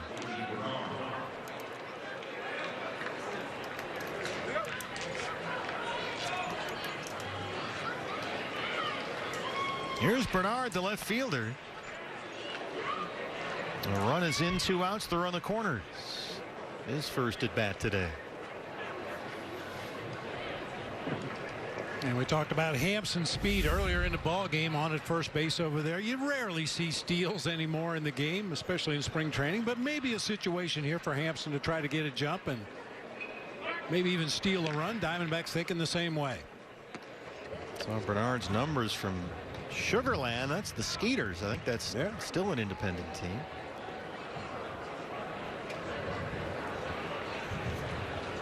When you come from indie ball, you don't get your name on the back of the jersey. Just glad to have a jersey. Exactly. So there's Buchter trying to work his way out of trouble. 1 run already in.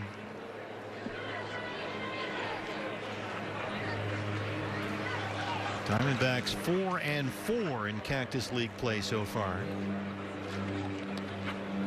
Rockies 4-3. It's not counting ties. Each team has one. D-backs tied the Giants yesterday, in fact. Diamondbacks will go over to Glendale and play at Camelback tomorrow night. A 6:05 start against Clayton Kershaw and the Dodgers. And then an off day after that. Not too many of those this spring.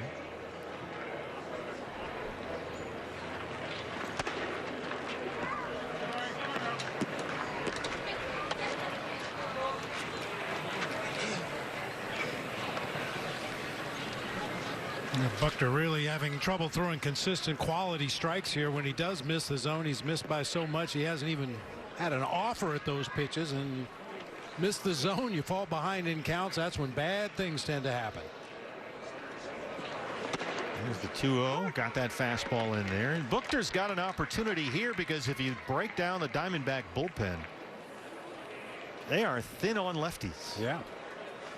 And they have Miguel Aguilar back there, a guy that we saw the other day they like a lot. They think might pitch in the big leagues at some point over this year. But we've got Alex Young, who looked terrific in 3 innings against the Giants yesterday. But there's Buchter, there's Young. We left Aguilar off the list, but that's pretty much it. The very right-hand heavy bullpen. Now, there are some of those right-handers. We mentioned it in reference to Tyler Clippard. Some of the right-handers that you feel comfortable facing left-handed hitters because of the pitches that they have at their disposal. But it's always nice to have that lefty out there in the bullpen to come in and face that one tough lefty in the opposing lineup in a key situation. You know, it's interesting. When I hear people that don't like the 3-batter rule, they say, well, it takes all the strategy out of the game. No, it's just a different strategy. Strategy, yeah. There's still strategy. You just have to apply things differently. I think people might lose sight of that. I don't think anybody's sad to see the one pitcher, one batter, let's change the pitcher thing go on and on and on. But I think if you adjust your thinking to, okay, now the strategy is just different. Do I like this guy against righties? Can he handle it? How do I stack my lineup so that maybe I get back-to-back righties to put the other manager in that position? So there's still strategy. It's just a little bit different thinking. Well, not only how does my pitcher do against the guy at the plate, but how does he do against the guy in the on-deck circle and the guy that's due up after him? Do I like him enough to bring him in the game in this situation to face those 3 hitters? Or am I better served just leaving the pitcher in there that I have? Even though maybe he doesn't have great numbers against the leadoff hitter, he's got good numbers against number 2 and number 3. So, yeah, like you said, it's just a different decision.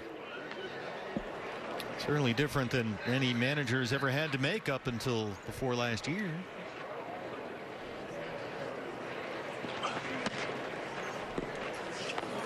You got to watch Hampson over there. He's got terrific speed. He's as close as the Rockies get, Garrett Hampson, at first, to having a Tim LeCastro type runner. He's close to LeCastro. He's that fast, which is why they think he can be their center fielder. Full count 3-2. Buchter's already walked 2 in the inning.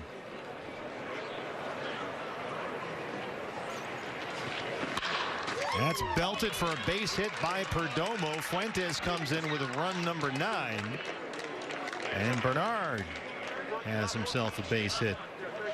2 walks and 2 singles in this inning against Ryan Buchter.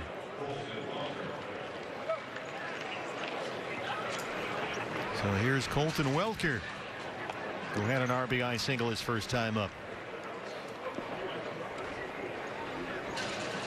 There is no one warming up in the Diamondback bullpen. Buchter's pitch count already over 25 in the inning.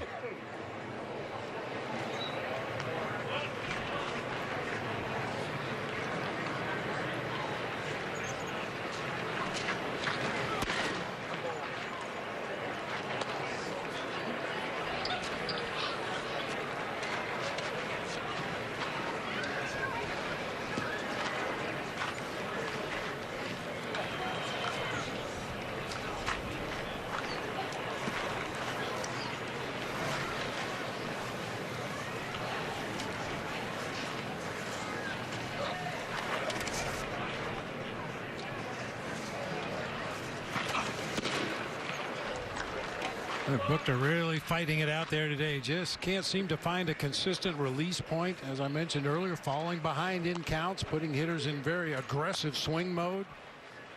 Got to find a way to right the ship. Yeah, this is a guy that's got a lot of experience late in games coming out of a major league bullpen. This is nothing new for him.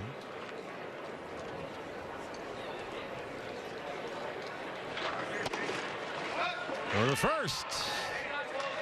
I like that. Bernard back in time. We've seen Yadier Molina in St. Louis for years. When his pitcher gets in a jam out there on the mound, starts struggling to throw strikes, got a lot of traffic on the bases around him, Yadier always looks to pick somebody off base and bail his pitcher out of a jam.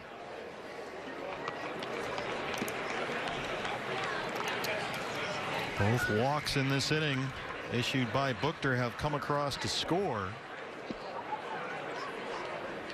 Rockies 9 runs now on 12 hits.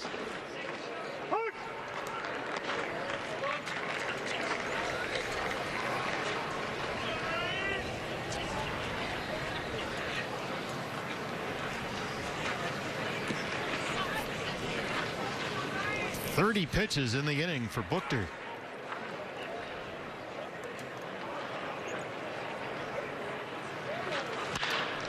Welker gets into one. Yanks it foul. 23-year-old right-hand batter Colton Welker, the guy that Bud Black was saying earlier in camp he's doing the things you want to see for a guy that's getting closer to potentially being a big leaguer. They like the bat. He's played in 8 games this spring, has 6 hits. He's doubled 3 times. He's knocked in 5 runs. Colton Welker. Runners on the move. This is hit out to left field for Andrew Young, backing up to the warning track, still going back, and it's off the glove. Hampson scores. Bernard right behind. 2 more Rocky runs make it 11-4. Andrew Young has had some defensive issues, and that'll roll the inning. 31 pitches is enough. The inning ends 11-4. Colorado back after this.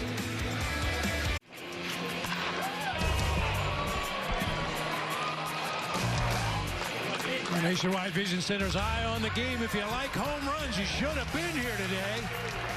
Brendan Rodgers got it started for the Rockies with a long home run back in the 2nd inning, followed by Ryan McMahon, Trevor Story, C.J. Cron with a home run in the ball game, Christian Walker with a long drive to left center for the Diamondbacks. And Carson Kelly, Christian Walker, the D-backs homers. Luke Weaver touched for 3, including those back-to-back shots by McMahon and Story. A lot of Rockies offense. 11 runs, 13 hits. Diamondbacks trail at 11-4. Ben Bowden, the left-handers, come on for Colorado as we work the bottom of the 7th inning.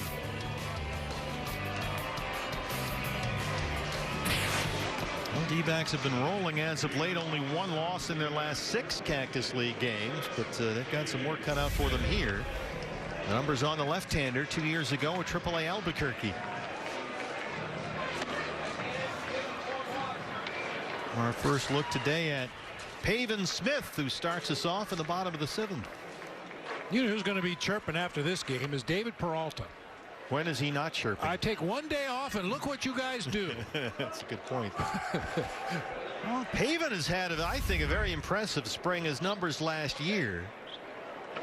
A couple of doubles, 4 hits and 14 at bats to this point, but it's the, we talked about process over results. It's the quality of the at bats, and I think we saw this from Pavin last year. Just very calm, very measured approach up there. No hurry. Yeah, it doesn't try to get overly aggressive, controls the strike zone, sticks to his strengths, and he's worked hard on trying to get the ball up in the air more often and hit the ball with a little more power.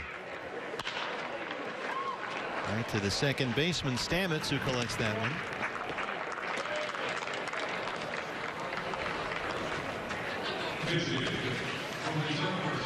I know who would like Pavin Smith an awful lot. You mentioned earlier Dave Magadan, the hitting instructor for the Colorado Rockies. He was very similar to Pavin Smith back in his playing days. And no hurry in his swing. Wasn't afraid to hit when he was down in the count. Just a good contact hitter. Got the barrel on the ball nearly every at bat. Jamie Ritchie gets an at bat here. One of the catchers on the D-backs roster. It's the thing you kind of forget about spring training. If you're going to have spring training, you better have a lot of catchers. Oh yeah, because you're going to throw a lot of bullpens. A lot of bullpens, a lot of live batting practice, the occasional early morning B game, and then of course the afternoon or night game in the Cactus League play. Somebody's always got to throw. Oh yeah, every day. I mean, the pitchers that threw in the ball game today will come out tomorrow and play some catch, depending on what their program is. But every day, guys are in that bullpen. They need to throw 50 pitches or 40 pitches or whatever it is on a given day. So you know when you wake up in the morning, if you're a catcher, especially if you're a catcher that wears number 88 or 92, you're going to spend a lot of time in the bullpen. And they get that bullpen, they call it the six-pack, right? I mean, you get three guys throwing, then they throw for 15 minutes. Three more guys come up. The bullpens are busy as we speak. I think that's J.V. Bukowski's back there, who's looked terrific this spring.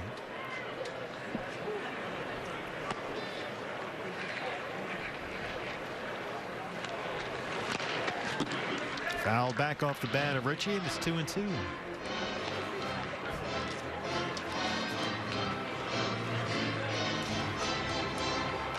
You sit down that bullpen warming up pitchers that are going out into the game, and sit back down in your folding chair, and suddenly the phone rings. Hey, grab a bat, you're going to pinch hit. Okay. Put your feet up and get ready to watch a big league hardball game. It's always tough though when your numerical roster only goes up to 85. Normally you think, well, that wouldn't be a problem. Well, the numbers this time of year go higher than 85. Like, for instance, this guy, 93. To be determined. He's a left-hander. Got that in there that time. Jim Reynolds going to take a moment. You might have got both of them back there. A ricochet off the catcher into the mask of Jim Reynolds that time. Oh, that's Zach Roska. Boy, your staff is on it. The left-hander, Zach Roska, warming up at the bullpen. You have really run them through some drills. I'm impressed. We're just trying to get a little better every year. Aren't we all? Full count on Ritchie. 3-2. Looks like Andrew Young in the on-deck circle. Odd looking at strike three. 2 down.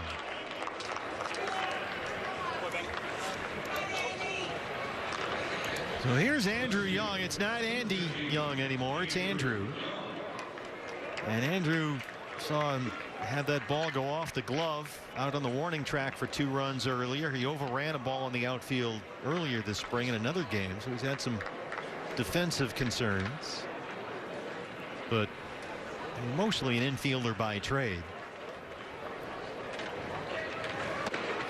And when you hear that an outfielder on the Diamondbacks roster is having some defensive issues, that leads to one man. And he's down there coaching first. Dave McKay. He is the outfield whisperer. I've said many times I was working in Chicago when Dave was there, and he turned Alfonso Soriano from a butcher into an average outfielder. Well, he made Ender Inciarte a Gold Glover. Yep. I mean, Ender for years here was Mac's pet project, and Ender terrific now.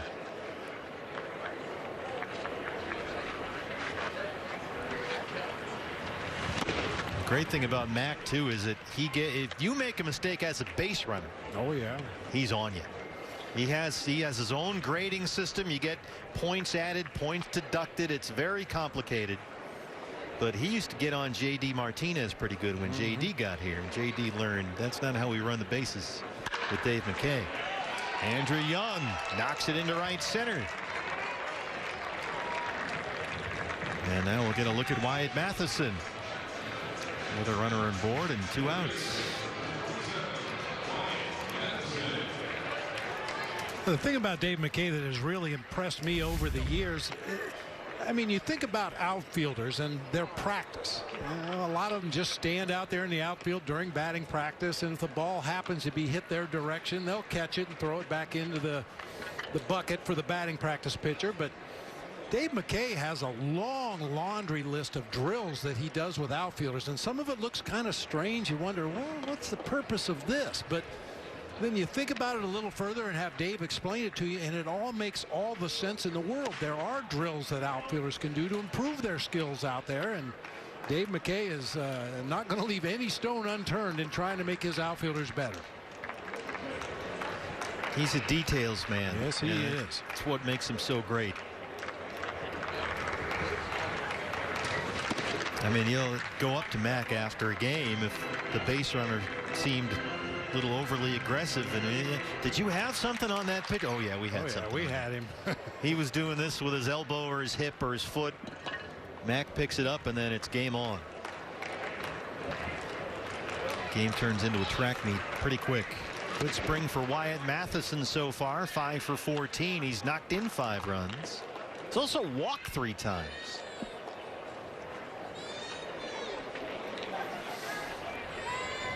We saw Wyatt make his big league debut last year after close to a decade in the minor leagues, mostly with the Pittsburgh Pirates in their organization.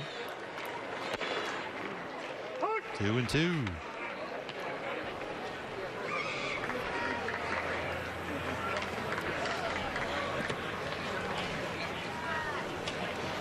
Darnell Coles, speaking of details. DC's got it all written down.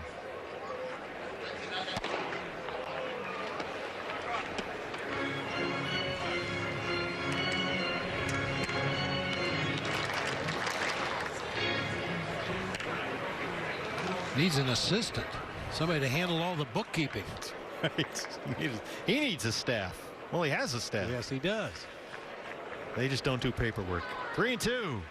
There goes Andrew Young, and Wyatt Matheson works another walk. That's his 4th of the spring. And a chance for Geraldo Perdomo with 2 on and 2 out. I always thought that was impressive if a guy can take his base on balls in spring training. As we were talking earlier, you know, trying to narrow your strike zone down is one of the things you work on in spring training. But by the same token, you want to swing the bat. You want to make an impression. You want to do something to help your team win a ball game, get a big base hit at a crucial time. But the ability to lay off those borderline pitches or pitches out of the strike zone and take your walk. I mean, there are guys in the game that don't even do that during the regular season. Well, here's a guy that has always had very good strike zone organization, and that's Geraldo Perdomo. And sure enough, swing and a miss. Never fails. It was well organized, though. That's right, wasn't it? Perdomo, a switch hitter, tremendous shortstop prospect. His numbers at Kane County 2 years ago. That's a ball.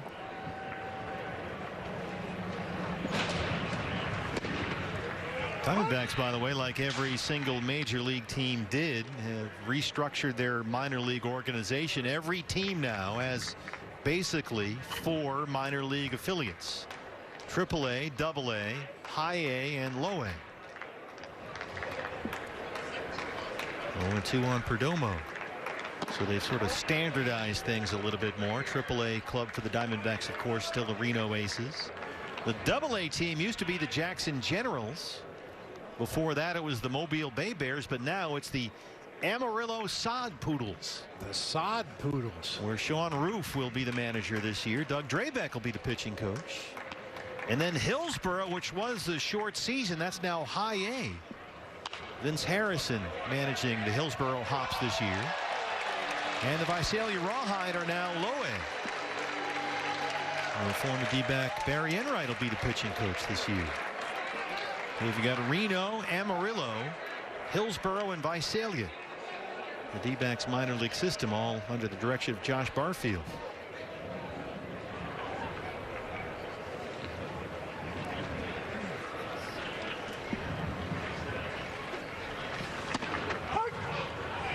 High strike call there by Jim Reynolds, getting a little late.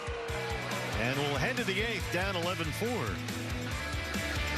D-backs fans, welcome back to Chase Field. Diamondbacks announcing the other day on our broadcast 25% seating capacity for every home game this year, and you can be there with us to watch the Diamondbacks get the best seats for the lowest price with a D-backs season ticket plan.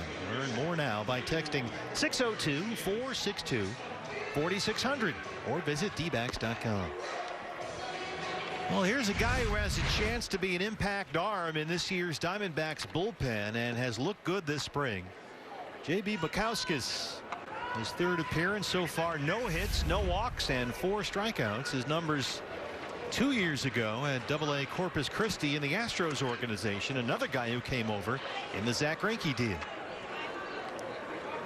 The question with J.B., who was a former first-round pick by Houston, is can he throw more consistent strikes and stay healthy? If he can, he might really be a big part of this relief corps.